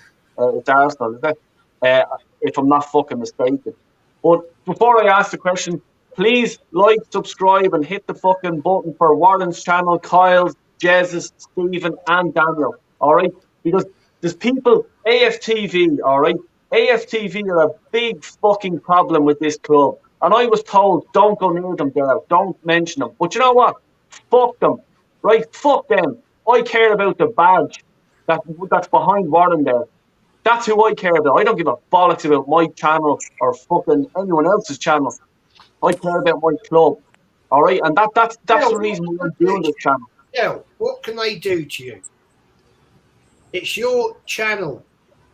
They can't cancel you. So you can play whatever the fuck you want. They can't cancel you. They can't do fuck all. They can have a good try, but they can't. But look, I was told, and I was told over at the Emirates, don't badmouth them because they can work for you. They can get you on a stream. Fuck them. I don't want to get on any of their fucking streams or anything like fucking that. I don't want to be in a little stupid little fucking stadium thing or whatever they have studio. Fuck off. Del, let me tell you. Destroy our street cred, Del boy, if we went on their channel. Seriously. Go on their channel and break the fucking stadium little thing they have down. No. But Warren, I'm just going to go to you because it's your turn, pal. So what sort of players can we attract? Like, what's going to happen next season? I think because of the manager, we're going to have trouble to attract top players. I really do. Because of him, the way that the structure of the club is, I don't think top players with their heads all screwed on will come anywhere near this club because they will have a look at it. They'll be talking to their mates who've had contact with the club, right? And they'll be saying to them, no, don't go anywhere near it. It'll mess you up, particularly if they're attacking players who are going to create or going to be in the team to score goals. They won't want to come anywhere near us. The only players we're going to get are young, up-and-coming players like, youth, like 17, 18-year-old, 19-year-old players. Or if they're established players, there, for whatever reason, will be players that have their careers have taken a downward turn. Something's gone wrong. Maybe there's been some scandal involved in the past and no one else wants to touch them. So they'll have limited chances about where else they can go. Those are the sorts of players we're going to be able to attract. But he won't want to go for, Arteta will not want to go for experienced, high quality players because he knows that they're going to challenge him. As soon as he starts coming out with this bullshit that he does, the same pattern will happen as it's done with Aubameyang, with Pepe, all the other players that he's had trucks with, right? Because they will be able to see through the bullshit. They would have been in the game long enough to know that he's talking absolute rubbish, right? And they start calling it out and there'll be a problem for him. And that's why he wants this youth project. One, to so that he doesn't have to deal with problematic players who know that he's talking crap. The other reason is so the club can push out and peddle this nonsense about him needing time, because that way it will give him the time. The fans will be backing him, saying, you need to wait. And even if they sack him, all they're going to do is employ someone who fits the same mould as him, who's got no experience, and they can start this whole bloody process from day one again. And that's what will happen, mate. Yeah. Kyle, go ahead and say that. Just basically that boy. We've bought 2 Americans and we bought a young Brazilian fella with no experience. I just personally don't see any big name stars coming to Arsenal Football Club. Why would they? If I was a top European player, would I go to Arsenal? No. I think we're in serious bother because I think the calibre of players that we will attract will be bang average. As I said already, we won't end up in the top half of the table. We'd be lucky to end up in the top half of the table next season. Because I believe that the players that we have are a fucking joke. I'm hearing a lot about the young players that we have and that the youth project and all this bullshit. They're not all that fucking great. Saka's a good player at best. They say he's worn out, that he's tired. Fuck him. He's on £100,000 a week. We all have to get up over our beds every fucking morning and go out to work for a couple of hundred a week. The other thing is Smith Rowe, average player. Martinelli is a good player. Lads, we're a serious bother. 80% of the team needs to go, and we have to replace them if we want to compete. I keep saying the same thing. This is about compete. We haven't got a fucking team to compete. Who in the right mind thinks we're going to have a team to compete next season? We're not going to buy the top players to compete.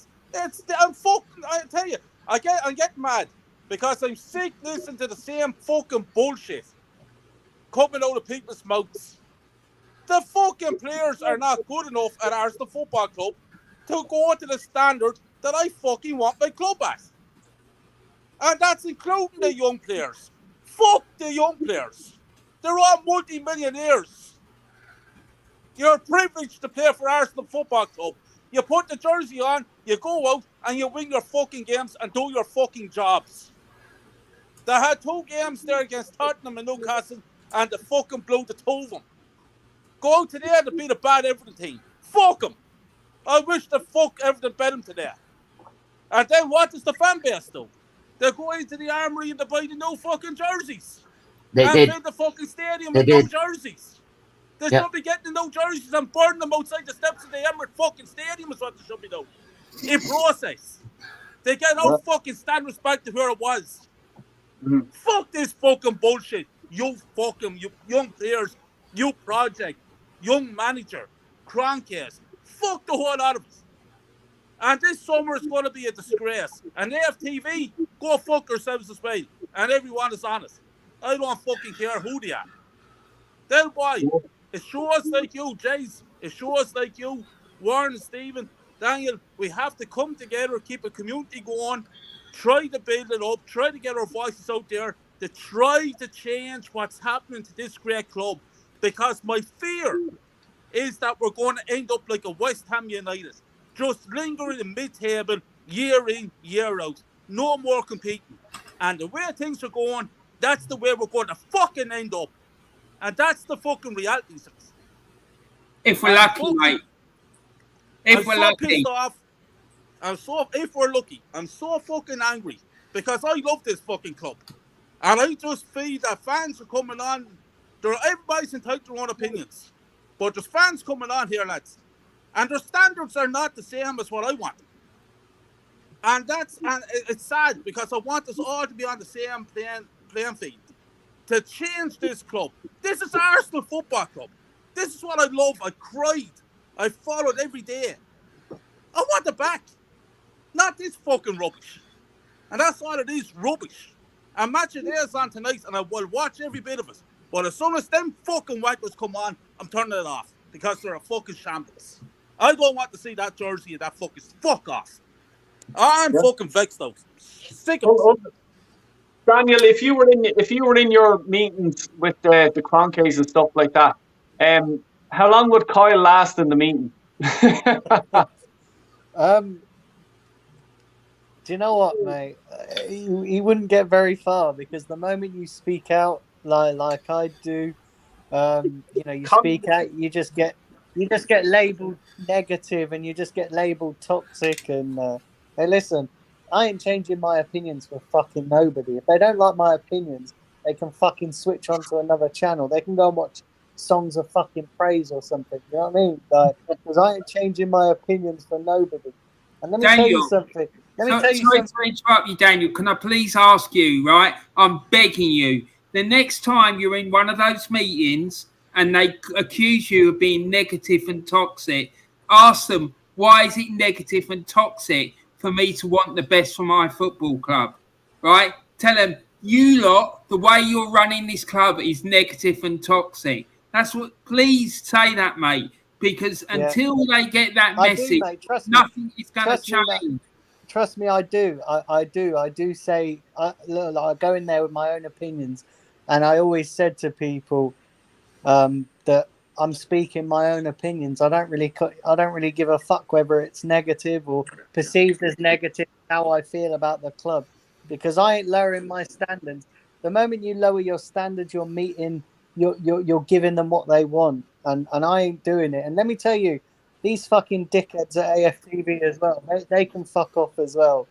And honestly, lads, I can tell you some shit about AFTV that will make your fucking stink. I'll tell you, like, I even have a video. I have a video, when I was at the Emirates, and the way, the way that I'm a big boy, I can take care of myself, and people call me names, whatever, doesn't hurt my feelings. I'll get over it. Doesn't bother me. And the abuse that I was given when I was interviewing Robbie, you'd swear Jesus Christ was actually appeared at the Emirates when he walked down from his corporate box that Arsenal give him. Him and all the rest. Okay? And don't be fucking saying, oh, it's conspiracy. No. I have facts. I know this, all right? Yeah. So he has been... Yeah, am I right? Yeah? Del, let me tell you this, right? Yeah. And I don't give a fuck who this is going out to. This can go out. This can get back to them and whatsoever. I'm fed up. Hold on. I am fed up with people thinking that Robbie is this don and that he's this king of fucking Arsenal and he's king of the YouTube scene. Absolutely fucking load of absolute bollocks. And let me get this out there before people start accusing me of all sorts. I'm not saying this in a racist way whatsoever. I'm not saying it at all. I'm saying it because he asked me to do a show back in 2018. I travelled all the way up there to London only to get there. So I live down in the southwest, as most of you know. I travelled all the way up there to do a show only to get there for him to for his organisation to tell me that they didn't need me. I was stuck in a hotel for 2 days. I didn't get a single fucking apology. No refund for my ticket or anything. I paid out expenses. They stitched me up. I got no apology. I mentioned it to Robbie when I saw him one game. All he turned around and said was, oh yeah, I heard about that, and walked off. So don't fucking tell me that I'm saying it because I'm being racist or anything like that. It's nothing to do with that. It's because I got fucking stitched up by those absolute wankers.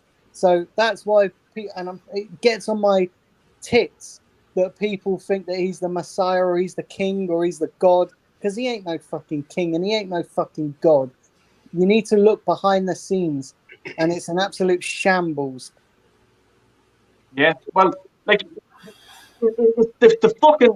clowns that are around the Tony Adams statue, and as I said, I was doing an interview with your one Charlene, lovely girl, and I respect her.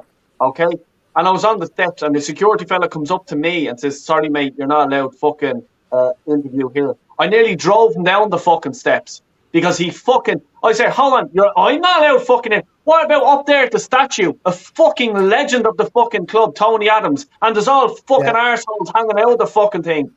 I says, what about them cunts up there? I says, are they allowed fucking interview? Yeah, they fucking are, because they're being paid by the fucking club.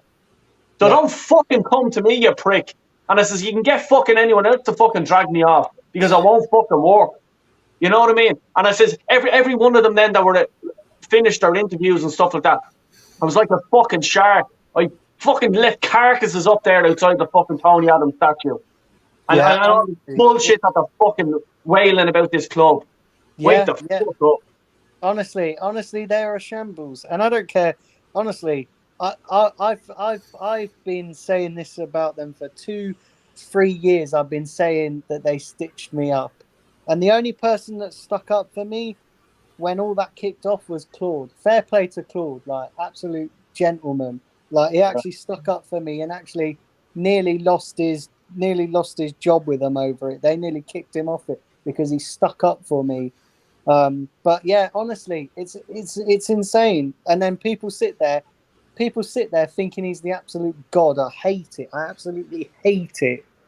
You know, because nobody sees that. And every time I mention it is, oh, you're just criticizing him because he's a successful black man. No, it's nothing to do with that. Nothing to do with that whatsoever. It's to do with the fact that they stitched me up.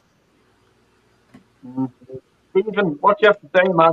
Like, should they, like, well, do you want to go in there? You don't have to on AFTV or, like, you know. I'm not really. No, yeah. Look, come here. No, What? look. They've helped me raise awareness for my charity, like every now and often. I've had a couple of them come on my charity streams, so I'm not really gonna get into that, to be honest. Yeah, yeah. They've. I know there's I don't completely agree with literally everyone's opinions on there, to be honest. But I'm not gonna actually tear them apart because they have helped me out in the past. But yeah, but in terms of the fan base, like the standards are on the floor. Like the standards are on the floor. The excuses are up here. Like really, like as much as people like need to say we need experienced players, we need like men in our team. We actually just need like proper men in our frigging fan base with a mentality about them. Like, if we ever want to push up, and if we ever want progress, and I mean real progress, not this crap, right? We need to start demanding it. But as long as everyone keeps buying the merch and believing what every little thing that comes out of this club's mouth, right? Then I'm sorry, like you're not gonna get any progress whatsoever because the fact, like the Cronkies made it clear when they signed the contract of Arteta after the game that secured us top six. They made it very clear that top six was our goal. Right now they've achieved it. They've got no reason to carry on progressing. They're gonna make their money in Europa League. They're gonna make their money. They were gonna either make their money in the Champions League or the Europa League, whichever one, right? And yeah, they weren't gonna. Was it gonna spend anything? Was it gonna spend anything? Like anything more? I don't think so. So yeah, and with everyone else spending the way they are, Man United with Ten Hag, I think their structure's not going to help them in it anyway. The way their club is, anyway, like they'll definitely perk up with Ten Hag. Newcastle are going to be a force. Man City going to strengthen. Tottenham are going to strengthen. Chelsea are going to strengthen. Liverpool are going to strengthen. We're going to be left long gone. Like, you never know. West Ham will strengthen and Leicester will strengthen and we'll be behind them again. Like, so, like, the one chance we had to get top four and possibly have the chance of attracting top players was this season. And unfortunately, this manager had numerous occasions to secure it and he fucked it up. Like someone said that, like someone, it's like I said in my watch along, Tottenham were 8th in March. They were 8th in March. They were nowhere near us. Yeah. And yet they've picked us the top four. Right? That shows the capitulation by this manager. And why this guy is a spineless prick that just sits there and makes excuses for everyone. Right? But every excuse he makes for himself, but no one else. and he needs to basically do us all a favour and fuck right off. Right? Fuck off. Fuck your kits. Fuck your tickets. Right? Fuck all your frigging, like, the amount of food and, like, drinks you want to fucking charge us in the stadium. Right? Fuck all of you. Right? I'm not spending anything on this club. Not even, do you know what? I'm not even, like, last season, I went and bought it on eBay. Right? So I didn't want to get it out of my own club. I'm not even doing that. Bullshit. I'm not doing it. I'm not doing it. I'll just wear these. I'm not doing it. Why should that club just get any of my money that could be wasted and saved up for anything that I want? Right? And I'll tell you another thing as well. Another reason, probably, like, on a personal note, I wanted top four is so we're playing on a Tuesday or Wednesday night. Thursday morning, I'm up at the hospital being pumped to shit with God knows what to keep us stable, right? That could be almond, that could be blood, that could be, like, iron, could be all three of them in one go. There could be two of them in one go, right? So I'm knackered when I get back, right? Absolutely out for the count. And then, because it's my club, right, everyone expects us to do a watch-along for that game, knowing I'm going to be like that, half dead. And I'm going to do that for my club that can't even get, like, have the ambition to go top four or challenge for a title, which is what I've grown up on. Why should I kill myself, right, like I did the last season before, right? Like I did the last season before when I was going for infusion. Why should I kill myself, right, on a Thursday night trying to watch this team, right, that do fuck all for me, right? All it's going to do is make me worse. Stephen, can I just jump in there?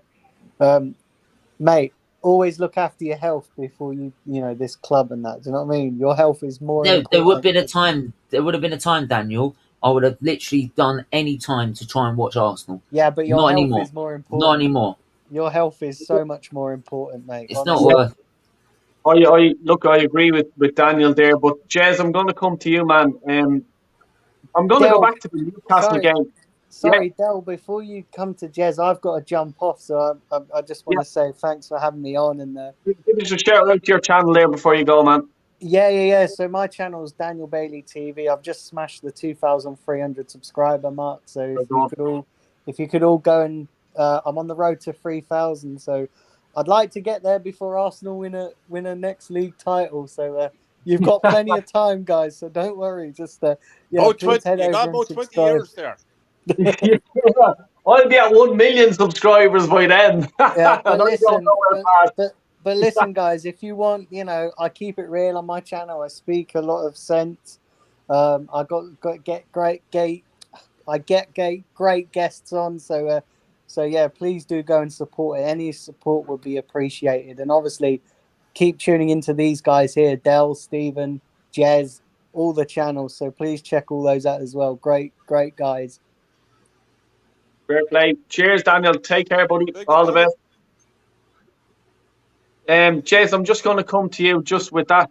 With the let's say sorry, just can you hear me there? Yeah. Yeah, sorry. I was just going to say, with the whole, the fan base and what we touched on just there. Can you see anything like even when we went to Newcastle, we just say, so the whole Newcastle game, they were bouncing. Like, a mate of mine was at the Newcastle game, and he just saw Dale. He's a Newcastle fan, and he goes, Dale, your fans are embarrassing. He goes, I swear you are challenging for the league title, And for him, he actually texted me. I knew he was going to the game, but he went out of his way to actually, while he was there, he took a picture. He sent me a picture of the fans bouncing around the place. Showed me a video. And it looked like it looked like Spurs were losing and we were winning and we were getting top. It looked like we were getting top four. Like, exactly. I would have got that if that was actually happening. I'd get it a little bit, but even then, I wouldn't be celebrating. I'd be like, "Yeah, well done." But anyway, let's go forward. right? But I'm sorry, that was mad.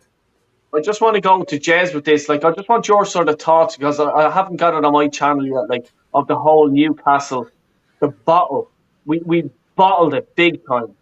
Like, how do we have no bottle? Like, how do we have no leaders in this team? Like, and what do we need to do? Well, we haven't got a proper attacking midfielder. For sure. I watched it today. Not one of our midfielders can actually take on a defence. It's pass, pass, pass, pass, pass, pass, pass. We don't have a Pires. We don't have a Vieira. We don't have a Bergkamp who will actually take on a defence. It's pass it around, pass it around, pass it around. And then at one point today, Odegaard did do it and scored a great goal. Fair play to him. Fair play to him. But we don't have the class of players that we once had. No. Simple. But that is the frailties of Arsenal Football Club.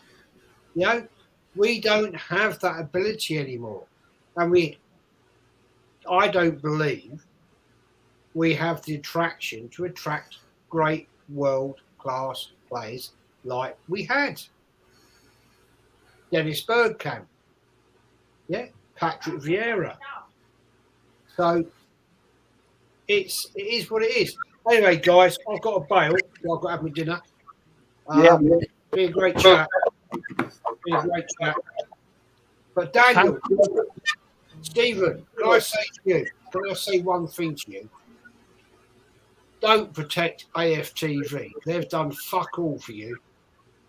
If they really wanted to support you, yeah, with your great work you do, with your charity, etc., why the fuck haven't they invited you on their channel? Good point. They don't give a fuck about you. They don't give a fuck about you. Yeah, somebody might jump on and like give you 20 minutes or whatever. If they really wanted to support you, they'd get you on.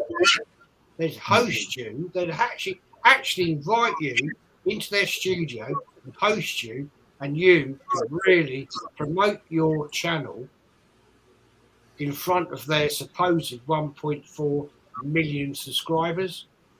Yeah, you're right. Fuck them. Yeah, you're right. Mate, they're false. They're all fucking false. Jace, trust me. I always know like the real.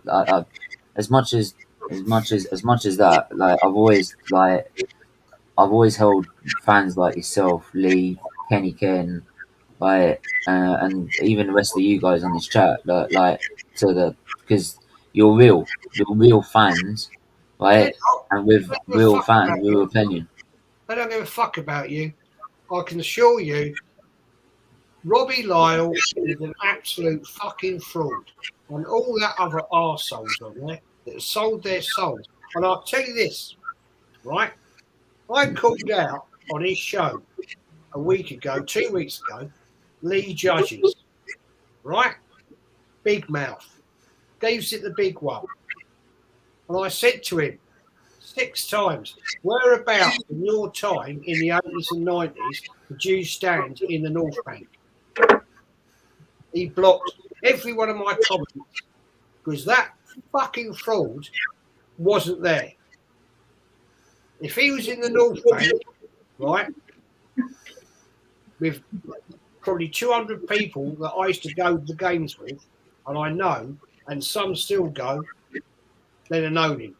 None of them fucking knew him. He's a fucking one of them. He's a liar. He's a fraud and an idiot. And he sits on his programme, yeah, with all that, giving it all the fucking big one on the big North London board. Fuck off. Right. And I called him out. I called him out in front of Kenny. Yeah. And Kenny agreed. He's a fraud. He's a liar. So Anyway, boys, There go. Give a Boys, shout got out it. to your channel. Just Sorry, give a shout out. guys. Love you, Jez. Sorry, guys. I'll say it as it is. Guys. No, mate. Like, we love you for it. Though. We love you for it, though. Jez, just give a shout out to your channel before you go. Oh yeah, Arsenal history and more. Got a show tomorrow night where Arsenal get promoted to Division 1 for the first time. And I tell you what, I'm just going to say this: if I went to any one of them in AFTV and I said to them, who was the Arsenal manager that got Arsenal promoted to Division 1, they would never clue. Not even Lee Judges.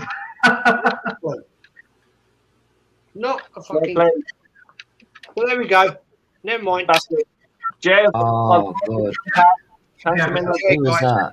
Well, Warren, Kyle, Manny, Stephen.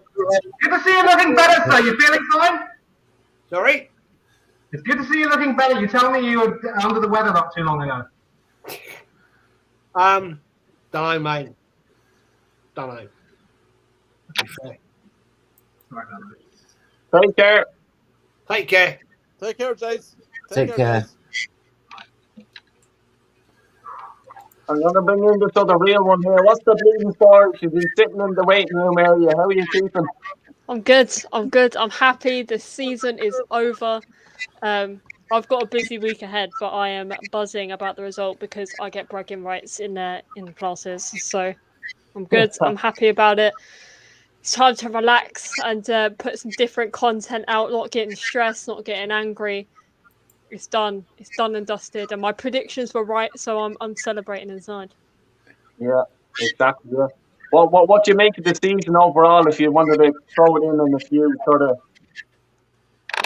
few words. Oh, if I could swear, I would. That's Go ahead. Nah. Go ahead. My mum will watch and I will be in trouble. I can say that much. But yeah, it's been mediocre. It's been average. What can I say? Up and down, roller coaster. That's for sure. 1 minute we're probably in the Champions League, the next we're not. But it's nothing that I didn't expect under Arteta. The season the season was over when we lost 3 games in a row. We weren't coming back from that. And the season was probably over when we lost 3 at the beginning as well. And when we got knocked out the FA Cup. All of it just adds up. You shouldn't. This season is a failure. It is a failure because this manager sacrificed everything to get top 4, and then not getting top 4 on top of that. Not like it means anything, but not getting top 4 in front of that after you've sacrificed in all the cups and everything. Yeah. What's the point? Everyone, Arteta said if he doesn't get top 4, it's a failure and he should get sacked. So stick to your word, because this was only going to happen next season. It's only going to happen next season. Well, according to Top Gooners, we can't attract anyone now, really. They said we're going to attract a bunch of big players if we get in the Champions League. Well, we're not in the Champions League, are we? So what are we going to do now? We're injury plagued. We're, what's the appeal? Oh, Europa League, great. Another season of that again. I've never actually watched Champions League football properly as a fan. Ouch. I haven't seen us ever play it properly because I was obviously too young when we were actually in it. And look where we are. We're still sitting here. And are we going to compete for the Europa League? No, because this manager will still want to go for top 4 over the Europa League. Is he going to win it? No. So what's the point? What's the point of him staying for another season? I'm telling you now, if at the beginning of the season he loses the first 3 games, maybe even more, he's gone. The fans will have enough. He's not going to stay here. No. He's not going to stay. There's no Tracy, chance in hell he will make it for 3 years. Disagree. No, I'm sorry. I've literally spoken to a bunch of Arteta ins, Arteta outs. Doesn't matter. They've all agreed. We must. If next season, start of next season, is crap, I promise you now he won't be here because someone's got to speak up against out of it. And if not, then we've got to do it the hard way. I'm sorry. I'm gonna have to disagree on that one. Like, I don't trust. Like, they've already said that they're saying top four is a failure, and they're also Arteta are now saying it's overachieved. All the top gooners and Arteta are saying we've overachieved, even though they said top four will be a failure. If we don't get top four, it'll be a failure. So they're a bunch of barefaced liars anyway, right?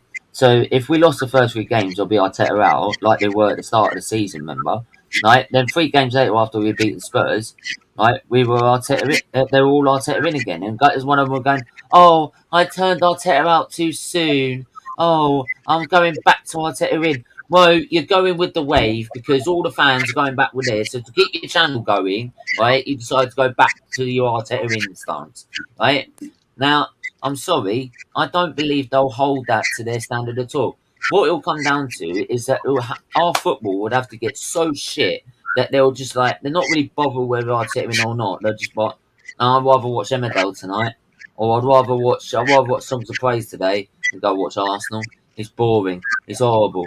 And then that's the only way, right, we will get rid of him, right?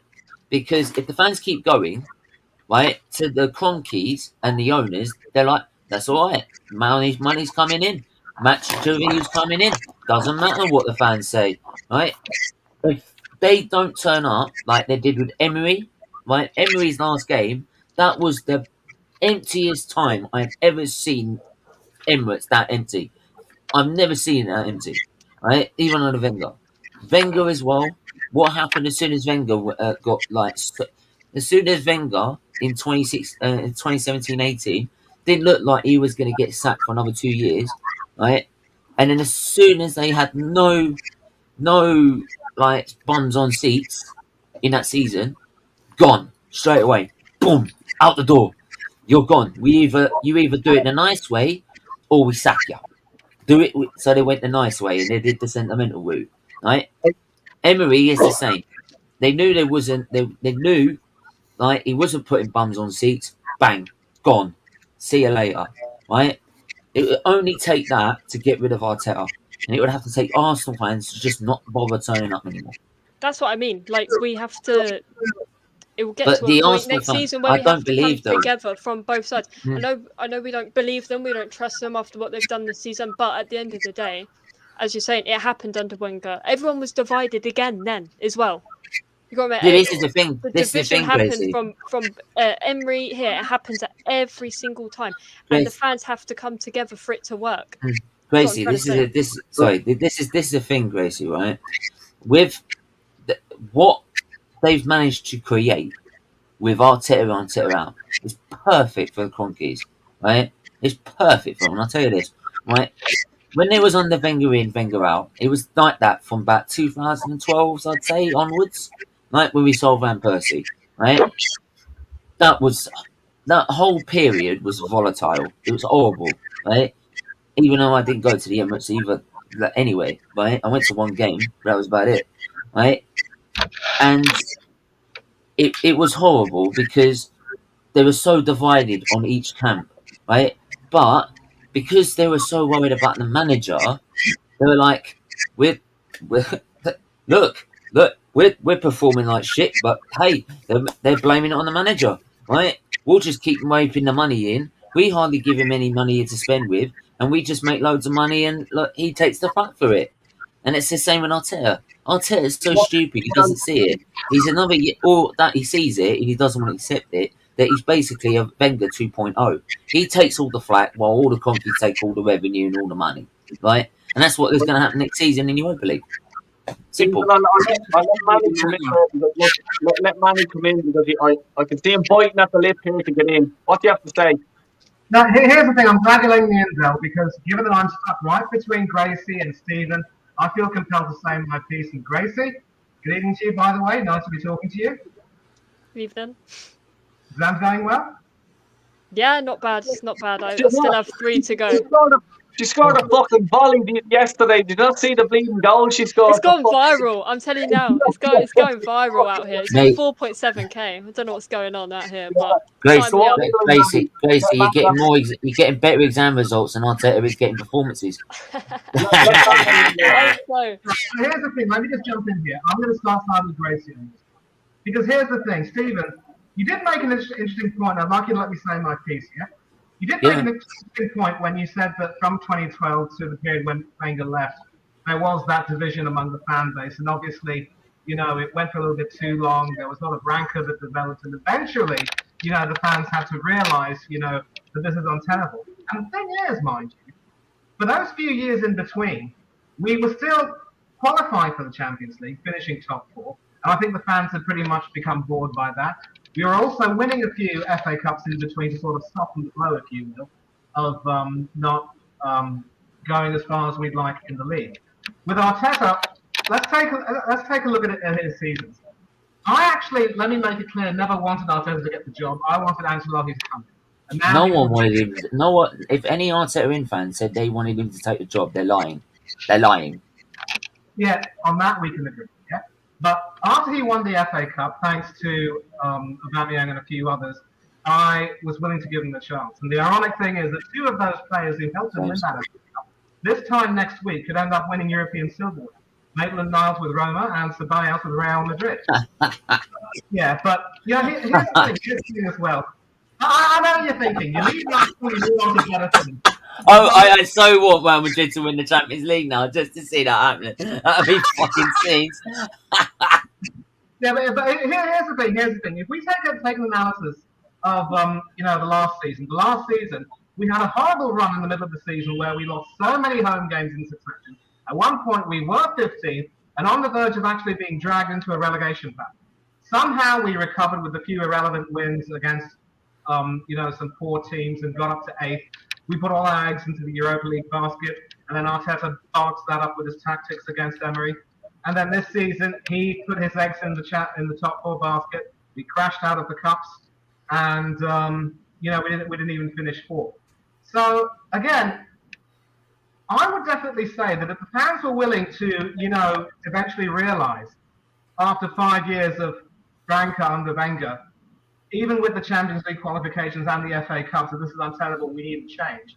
It shouldn't take too long, in theory, at least in theory, and that is my hope, for people to suddenly realise that the Emperor has no clothes and say, you know what, this is untenable, we can't do this. Because Arteta has made it crystal clear that he wanted to qualify for the Champions League. He wanted to make the top 4. Anything less would be failure. And that idiot has the gall to change it all and suddenly say, we've overachieved. So many, more and more fans are now going to remember the Wenger years, in my opinion, and say, you know what, we can't have a repeat of this again. We do not want another 5 years of rancor. So I think Jess said it some time ago. I think Gracie said it now, and I'm going to agree with that. There will come a time when a larger majority of the fans will see that the Emperor has no clothes, as I said, and they will say, you know what, I'm sorry, we can't have this. No more near misses, no more crashes, no more blowing it at the last minute, no more chokes. We need to move on from this. We see what Arteta's doing and we don't like it. Enough's enough. And next season, as I said, will be the tipping point. He either wins the Europa League and or challenges seriously for the Premiership with better displays against the top performing teams. He strengthens the squad, makes it a lot more competent. Otherwise, he has to go. I would like to see him go earlier than that if we have a huge blip and do really bad. But worst case scenario would be end of season, he's got to leave. And hopefully the fans will come together and realise we can't put up with this. The thing about it, Manny, I think that it's going to get so bad by November, December. I think they're going to have to fucking sack him. I just think it's going to get that bad. I really do, because Man United are going to, as we're saying, Man United are going to invest, and they're going to invest big. Spurs are just going to be bouncing. Conte's going to have them. He's going to have his transfer window. You know what I mean? They're going to be gone. I hope that we get Liverpool, Man City, Spurs, Man United, all in the first 3 months of the season by November. And then for people to turn around and go, wow, do you know what, actually, I don't think this fucking idiot has a clue at all about football. Because we're after getting slapped by all these teams. You know what I mean? And we'll probably get slapped by another team or two as well. Let's be honest about it, right? Everton that we beat today, they bet us. Just remember that.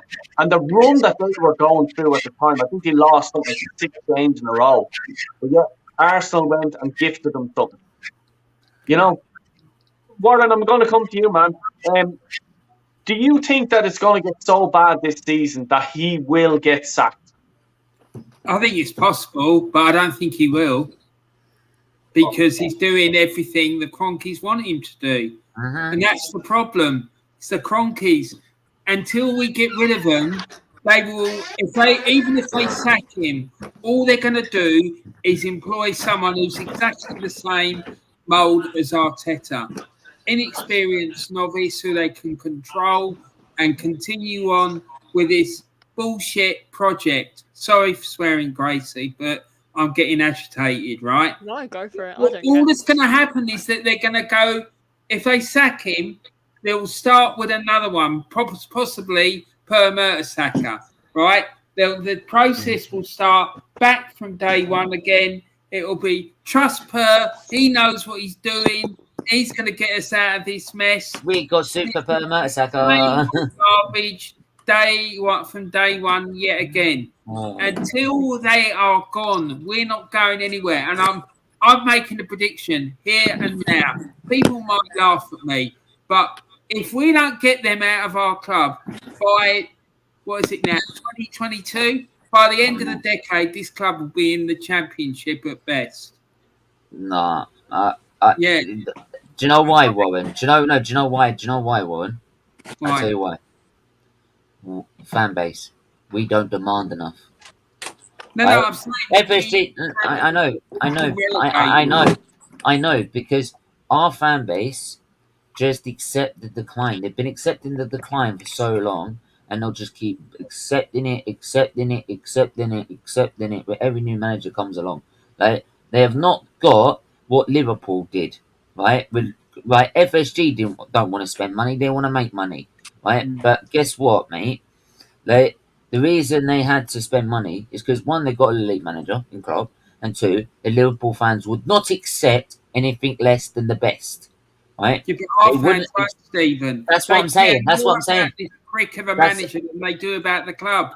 I know, Warren. That's what I'm saying. End up getting relegated. That's what I'm saying. Like, I'm agreeing with you here. Like, that's what I'm saying, is that our fan base don't do what Liverpool did. We will not demand enough, right? And that is why the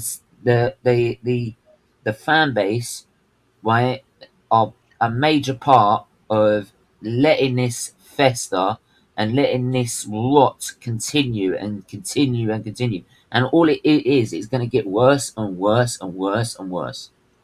Right, Steve, I just want to right. Half of them just want to sleep with Arteta. That's the problem. I told Warren, I said it on your channel. Did you not see the jumper he was wearing today? I went out at half time and bought the jumper. Yeah, I'm not heterosexual here. Look at the drip on. Yeah, I'm gonna go to Gracie here because Gracie has to jump off. So guys, just let her have her say before she jumps off. Yeah, no, I'm happy it's the end of the season. It's been a mad season.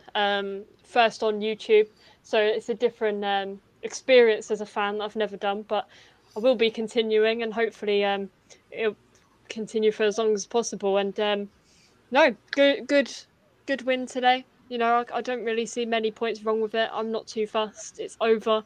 City take the title. You know, it was very close at the end. I was keeping an eye on all scores. Felt like I was in like Sky Sports or something going on. I was like here, there, and everywhere. What's going to happen? But no, lots of things coming on my channel in the summer. I have an extremely busy summer. It's actually ridiculous. So I'm going to be trying to put out as much as possible. But I'm going to try go down the vlogging route as well as something to do.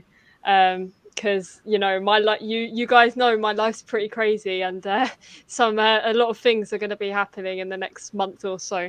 But I'll still continue everything transfer window on the football side. But on Tuesday, I'm doing a end of season review, and I'm going to be getting all different types of people. You guys are all welcome, and also people that have contacted me to come on my channel. They're going to have their say as well. So it's going to be a great one. But thanks for having me on. I better dash, and I should be studying. I'm in my 20-minute break. But back to the books. back to the books and test papers it is, I guess. Yeah, appreciate you. Thanks a million for coming on, Gracie. I'll set her out. I'll set her out. Good luck, Gracie. That's it. Well done. Yeah, Kyle, I'm going to come to you now, man. Boy, sorry, mate. I need to go, unfortunately. Yeah, no problem at all. No, just give a shout out to your channel and your socials and stuff like that. I'm going to wrap it up here now in 15 minutes, but go on, give a shout out. Okay. So my channel is called Warren's Team Talk, and on my channel I do a lot of reviews and previews. I'm going to be doing a review of Match Day 38 beginning of next week. Also, I'm going to be having a chat with Kenny Ken on Tuesday night about his life as an Arsenal fan. Part 2, we did part 1 the other week.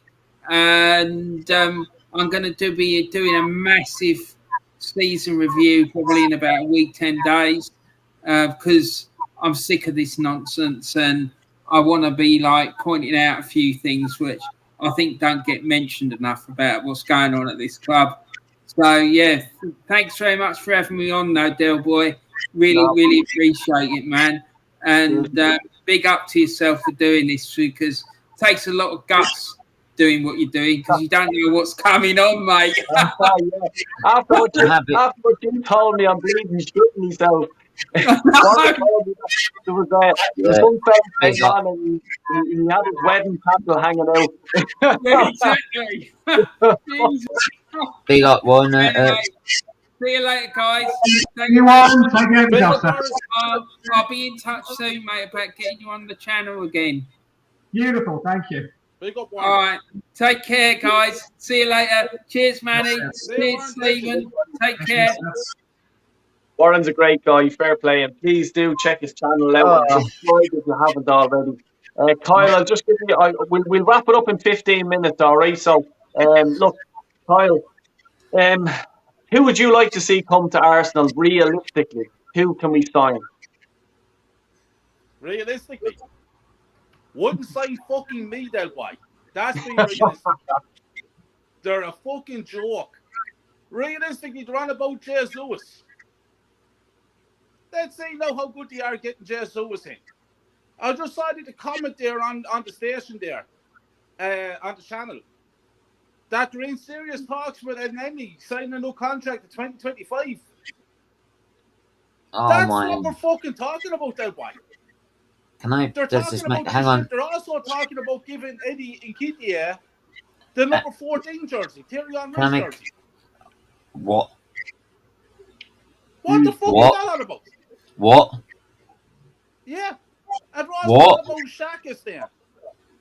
But what the problem Mate, though, if that fucking shit. No. If that fucking happens, if that fucking prick takes that fucking 14 shirt, I swear to God, I'll be protesting outside the Emirates by my fucking self. Right? There's no deserved right to fucking wear that shirt. That is fucking precious. That is a precious number. You're not wearing that shirt. No. Over my dead body. No. Why? Because he scored 2 goals against Chelsea. No. Because he turned up when it was too late. Bullshit. Yeah. Where was he against Newcastle? Where is he in the North London derby? Right? Exactly. Would he done what after Thierry Henry did to fucking Spurs, right? In 2003? Nah, he would have bottled it like he did in the North London derby this season. Nah, fuck off. You ain't getting it. Bullshit. Right? I'm sorry. No, hang on. I'm sorry. I was going to say, like, with El Neni, he was good as a last-minute option. He is good as a last-resort option, as an option, like, he was happy to be in this role. He's happy to be in this role that I'm going to describe. He is happy to be that guy who can do a job when people are injured. You've decimated squad. He comes in and does a job. Right? That he was happy to play that role. If he's happy to play that role, you don't get many players like that. Give him a contract, right? Because if not, if it don't work out, you can send him on. And to be fair, he's always running his heart out on the pitch, El Neni, right? He's not great, he's not perfect, but like there are loads of players we've had that aren't great, but they do a job in the team, right? When we got decimated injuries, right? So, but giving Nketiah the number 14 shirt is a disgrace. a disgrace. Right? Right. He's going to lead our line. It's back what they're saying. That man is going to lead our line. Where's the striker coming from? This is what I said. As soon as we get to the Europa League, we ain't buying fucking no one. Yeah. Because we've reached our target. We've reached our target. And that contract has just told me they are not buying anyone in the summer in terms of a striker. Steve, let Kyle come in there. Let him come in. Sorry. Number one, Eddie Nketiah. He couldn't get a game of fucking Leeds United in the championship. Never mind the Arsenal Football Club. He couldn't even get on the bench. They didn't get on the bench. Never mind leading the Arsenal fucking team. Now, here's the other thing. Stephen, I understand I hear your opinion about Elneny. I wouldn't put Elneny on the fucking pub team. Never mind big fee for Arsenal Football Club as even an option. He's a fucking joke. Shaq is a joke. Mate, Xhaka's worse. Xhaka's worse. Xhaka's worse. You saw that goal with Everton today. Is worse. You see that goal with Xhaka today, right? Yeah. That is Xhaka in a nutshell. He watched Donny van der Beek run all the way in. Is he tracking him? No. Right? The other two defenders are marking them, man. Xhaka's supposed to be tracking him. He's supposed to be taking him out. No, he's nowhere near it. Right? See, Elneny at least is a good. Oh, he's a decent option if you are decimated with injuries, right? That is it, though. That is it. Go on, Kyle. Say it. I want next season for my club to compete against the best. We all and do. With Elneny and Eddie Nketiah and Xhaka and fucking Rob Holding, Tavares, Cedric, and the list fucking goes on, we are not competing. You asked me a question then why about realistically who we're going to sign. We will be signing average players that will not compete. We've already signed 2 American fellas that we don't know nothing about, and a fucking Brazilian winger that we're going to be putting out on loan next season. This is the fucking standards. They're on about, like Stephen there correctly said, Eddie Nketiah, they want to give him the number 14 jersey to try to get him to sign the contract. Eddie Nketiah has our club at fucking ransom. That's how bad it is. And at what point does Nketiah? At what point does Nketiah get to decide if he gets a contract or not? He ain't fucking good enough. It's absolutely Who the fuck is he? But this is our club. This is the state of our club. Del boy, listen, I'm going to be straight about, man. This is me now, straight to the point. Manchester United was straightened. Chelsea, Man City already has. Liverpool, Spurs, West Ham, Leicester. They're all going to straighten. Man United have already strengthened. They've got a manager. Exactly. We are this way, left behind. We're left behind this season. We're going to be left behind even fucking further next season. Forget about it. Next season's a write-off already. And people wake the fuck up and realise what I'm talking about. The standard should be here, not fucking there. And that's it, Del Boy. I'm fucking fuming because I know that our club is in the fucking mud and it's there to stay until we start copping our fucking selves on. It's a fucking disgrace. Right. Man, I'm just coming to you about that. Yeah. I'm just coming up. But this is the fucking thing, Kyle. No one is like, even if we had Champions League football, okay? You know, who's he going to pick? Chelsea or Arsenal?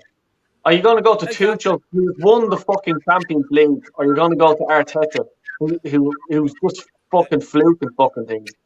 You know what I mean? Exactly. And Manny, I'm just going to go to you, man. Like, what do you think of that? The whole, like, you know, the jersey number 14, Eddie Nketiah, and Elneny getting his contract and stuff like that. What does that say about the club to you? You know, I'm with Steve on this one, Joe. Here's the thing. I'm not going to waste my breath now talking about Nketiah. I've already said a lot of things about him. If I speak about him now, I'm going to blow a gasket. But with Elneny, I see some wisdom in what Steve is saying, but then we shouldn't have to depend on having someone like Elneny in the squad in case it gets decimated, because here's the thing. We shouldn't be in a situation where the squad gets decimated in the first place. You take a look at the January win. Hang on, wait. Before you say that, right? In even our double winning season, we had numerous amount of injuries where we had to rely on players that were not going to get a game unless everyone was injured. That is my point. Like, if we have literally an injury crisis, then he's a good option. Like, he's a decent option to put in there, right? And he's happy to be in that role. You don't usually get players that are happy just to do that, right? But that is it. I'm not asking him to start. I'm not asking him to be the next man under the next guy, the top man. I'm expecting him to be the guy that literally, if we're having a crisis in the midfield, he's there, someone we could put in there. And he's a lot safer than fucking Xhaka. He's a lot safer than Xhaka and Sandy Lokonga, I agree. But, having said that, I take your point that we've had some injuries, but then here's the thing. Arteta also had the option, let's not forget, in January to try and strengthen the squad, knowing that we had a few injuries in the first place. And even though he had a few, he still didn't bother to do that. And the fact he could have got Ronaldo on loan. Yeah, and the fact... Oh, yeah. Thank you for reminding me. Thank you very much indeed. And the fact that, he had allowed that to happen meant that we had no choice but to have Elneny in the squad, because Kyle has a wonderful point. We need to have some players who will pretty much, help take the club to the next level. It's all very well saying, well, Elneny's workmanlike, but there was a point in the last few seasons when he pretty much was, floating a little bit down the pecking order, if you will. He wasn't really getting much of a game, and if he was so valuable with his, his grit and his guile and what have you, why wasn't he trusted often enough? And there will come a time when even Elneny will say, this isn't for me. And, we also have to make sure that we raise the level.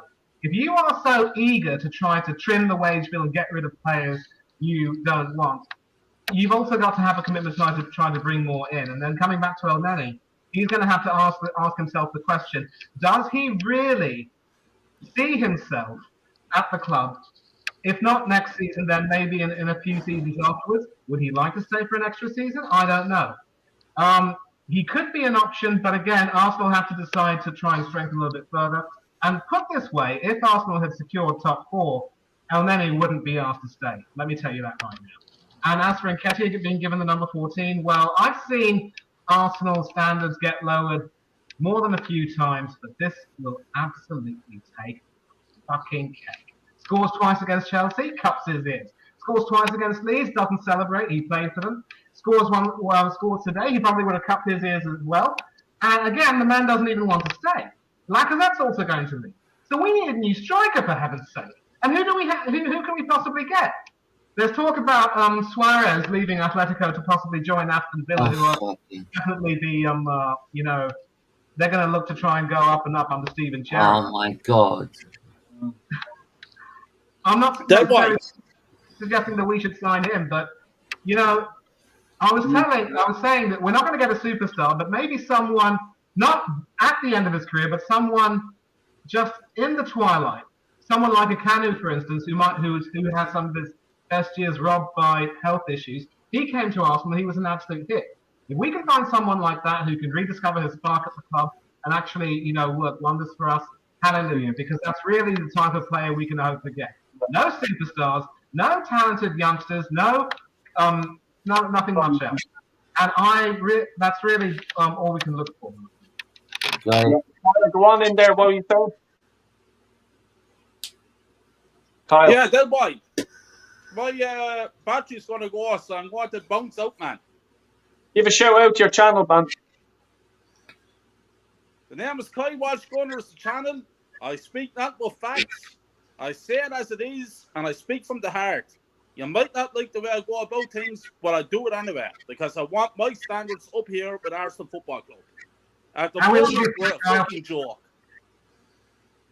Arteta out all day long. Big up Dead Boy for having me on your show. Big up Manny. Big up Stephen. And I should all talk to you later on, mate. Thanks a million, Kyle. Seriously, guys. check his channel out. Like, you know, it's fucking lit. I always like to when he drops a video, I'm straight on it. I love it. Fair play to it, man. Look, another sort of we'll wrap it up now in a few minutes. Steve, do you want to give a shout out to your channel, man? Yeah, the only thing, the first thing I was going to say, before we wrap up, like the players we need to get, in the right minute. The players I feel we need to get rid of, and Katie should be fucking one of them. Right, let's put that there. Right, the only thing he should be putting on is the freaking jacket so he can get out the door. Right, not the fucking 14 jersey. Right, Cedric needs to go. Holding needs to go. Tavares needs to go. I've been told that it's his first season. I'm sorry, I can't see anything in that kid. The Conga, I'll give it on loan. Like, if there's something there you could work with, but I'll put him out on loan. El Neni, like I said my piece on him. Like, he could be a third option if we're having a massive crisis in the midfield, which we're never far away from these days. Xhaka needs to go. Xhaka needs to fucking go. Jesus Christ, I'm not putting up. If he gets through this summer, Jesus Christ, honestly. Lacazette needs to go. Leno needs to go. Like, you know, it's not good enough. He'll be gone in the summer. Ben White needs to fucking go. Like, good defender, is he? A good defender, is he? Yeah?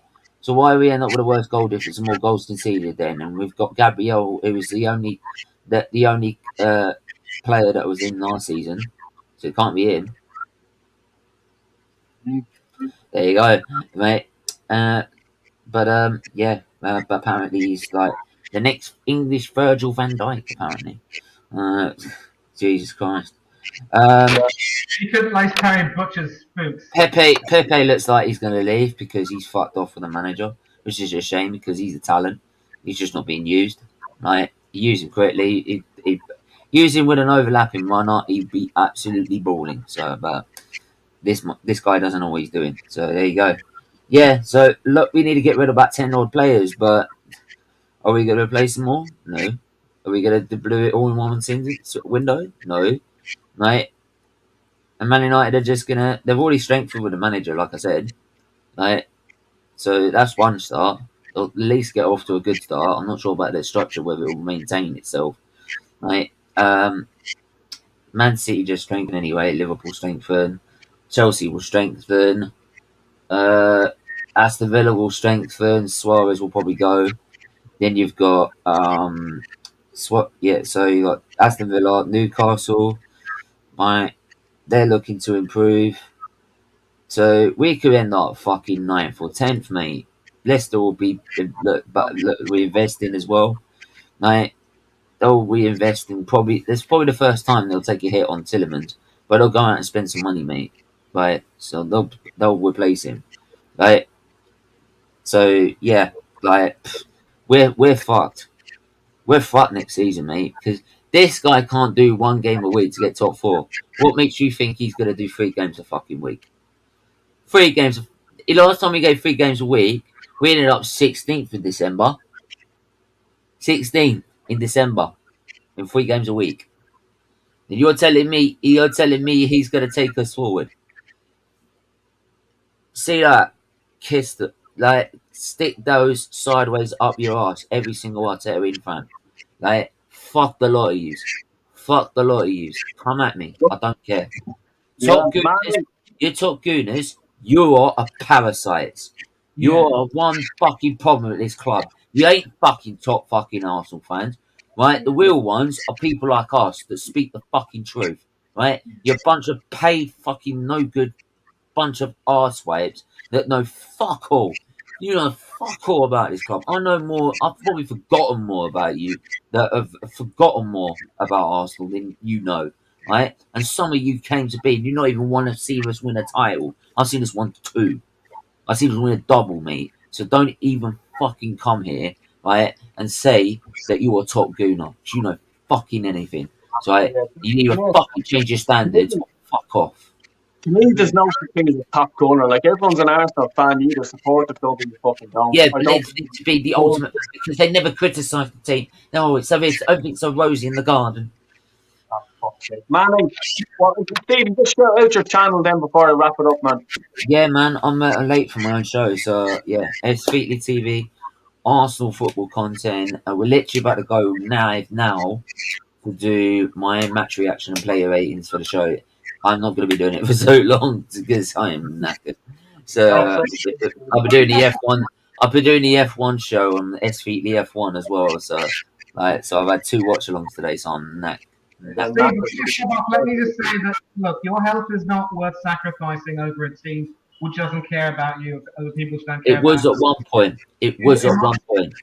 Well, yeah, here's the thing. There are more important things. You've got a lot to which to look forward. Get your health in order. Take a break for the summer, and then just do things at your own pace, yeah? My health's already in order. It's as good as it's going to get. Yeah, look, this is it. Fair play, Stephen. I'll let you get to it, all right, buddy? Yeah, all right. Take care, man. Thanks for coming on. Manny, do you want to just shout out and just have a last word there before we wrap it up? Yeah, I'm going to be very brief. I mean, I'm not going to say anything that's already been said, but I will say a couple of things. I think I look back to 2006, and I remember saying this on Warren's match day. I think it was penultimate week. It was in 2006. It was our last season at Highbury.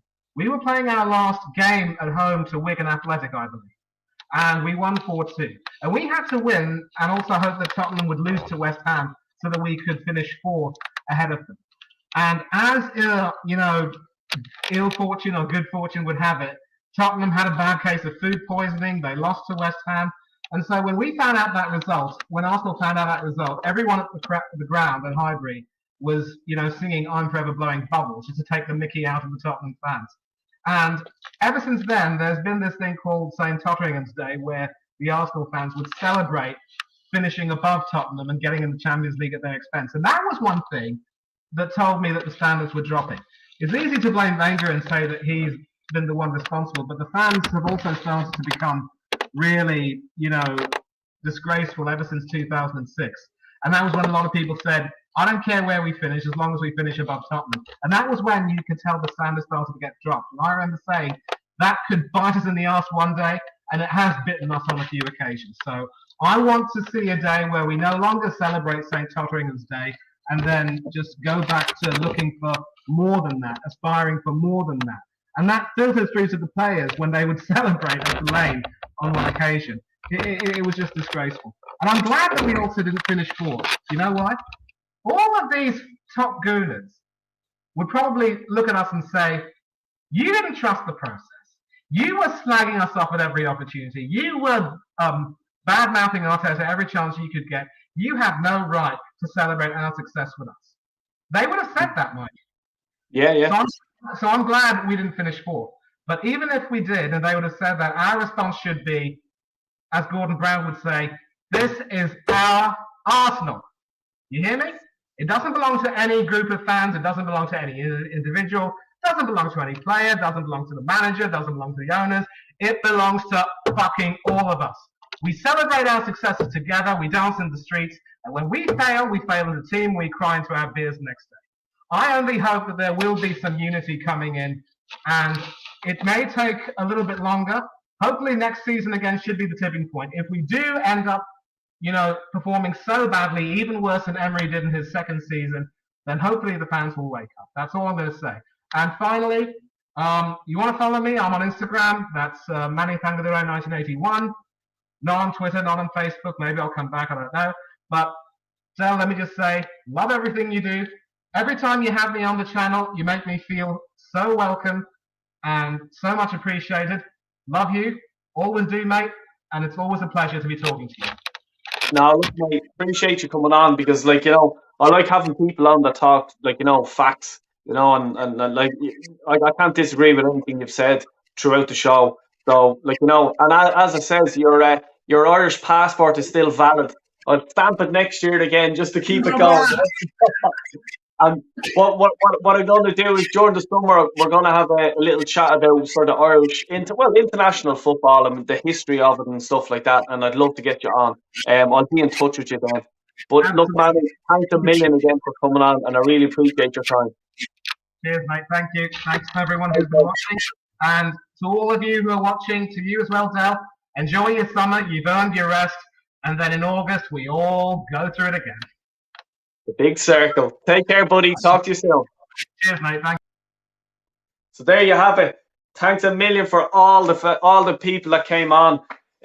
For everyone. I'm not even going to mention their names. There was just so many on. Like, you know what I mean. I really do appreciate everyone, and these are the people that make this show, and you guys as well in the comments.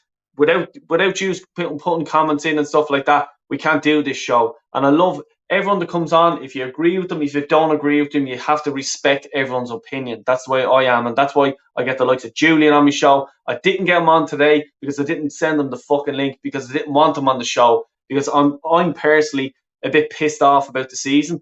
It finished in Newcastle. I knew we were going to lose that game. You know what I mean? And that's it. You know, we didn't finish in top four. We're finished in 5th Europa League. What's the season going to happen next season when we're playing 2 games a week? We struggled this year, this season, playing one day a week. What's 2 days a week going to be? We're going to have to build the squad. We're going to have to get experienced players in. We're going to have to get more players in. And then he's going to sign on. Nketiah's going to sign on. Are they good signings? To me personally, no, they're fucking shit. The level, as Kyle even says, the level is fucking down here. It's in the dumps. Let's try to rise it a small bit. You know, nothing's going to happen now. Arteta is getting this summer to bring in his fucking players. Is his players and his level good enough for the next manager that comes in? I think he's going to go November, December. He's going to get sacked.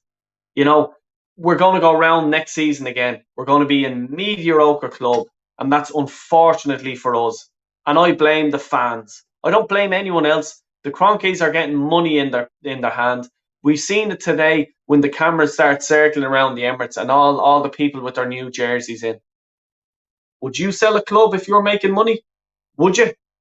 And think about it. I support Arsenal. Of course I'd sell or whatever. No, if you fucking bought a cricket team in fucking Bangladesh or India or somewhere like that, and you didn't care about cricket, you didn't care about the club, but you're making money from it, why would you sell that? You wouldn't. So don't fucking give me this, they care about the badge. They doing their fucking bollocks. You know? And that's my sort of take on the season. It's a disappointment season because I'm used to winning. I'm used to this club challenging for the title. In the Champions League, getting into the last 16. Going a bit further. You know? But no. We're singing fucking Super Mikel Arteta. Well, if we're singing that, and if the fans want that, you're going to get it next season. I appreciate every person that has subscribed to my channel, everyone that has hit the like button, and everyone that has dropped a comment in. I really do appreciate it, because after the Leeds game, when I was over there, I wanted to close my channel down, and I'm not messing with you. And Warren, Kyle, Jez, my son Zach, they're the people who kept me going. They says, no, Dale, keep going. Keep going. And they're the only reason why I did. Because what I seen outside the Emirates at the AFTV and all the fucking bullshit that they fucking do for this club, that fucking upset me. And it upset me so much I wanted to give up. And I never give up. So I'm going to keep fighting on. And I was told, keep AFTV on your side, Dale. Fuck AFTV. Because I don't give a fuck. I care about Arsenal, not AFTV. And I won't be sold out by anyone. Thanks a million again. I have check out in the description. I'm doing vlogs over the summer, and come here. They're going to be lit. Trust me. I'm telling you now, because I'm calling a load of people out on everyday life. If you're fucking parking a car wrong, I'm fucking calling you out, and I'll be doing vlogs with it. So please do check out my new channel. It's just doing vlogs day to day. It's nothing about Arsenal or anything like that. It's about fucking football. It's about stupid people driving. It's about stupid people running into lampposts. It's about Del Boy fucking eating food and giving it fucking straight if it's good or bad or middling.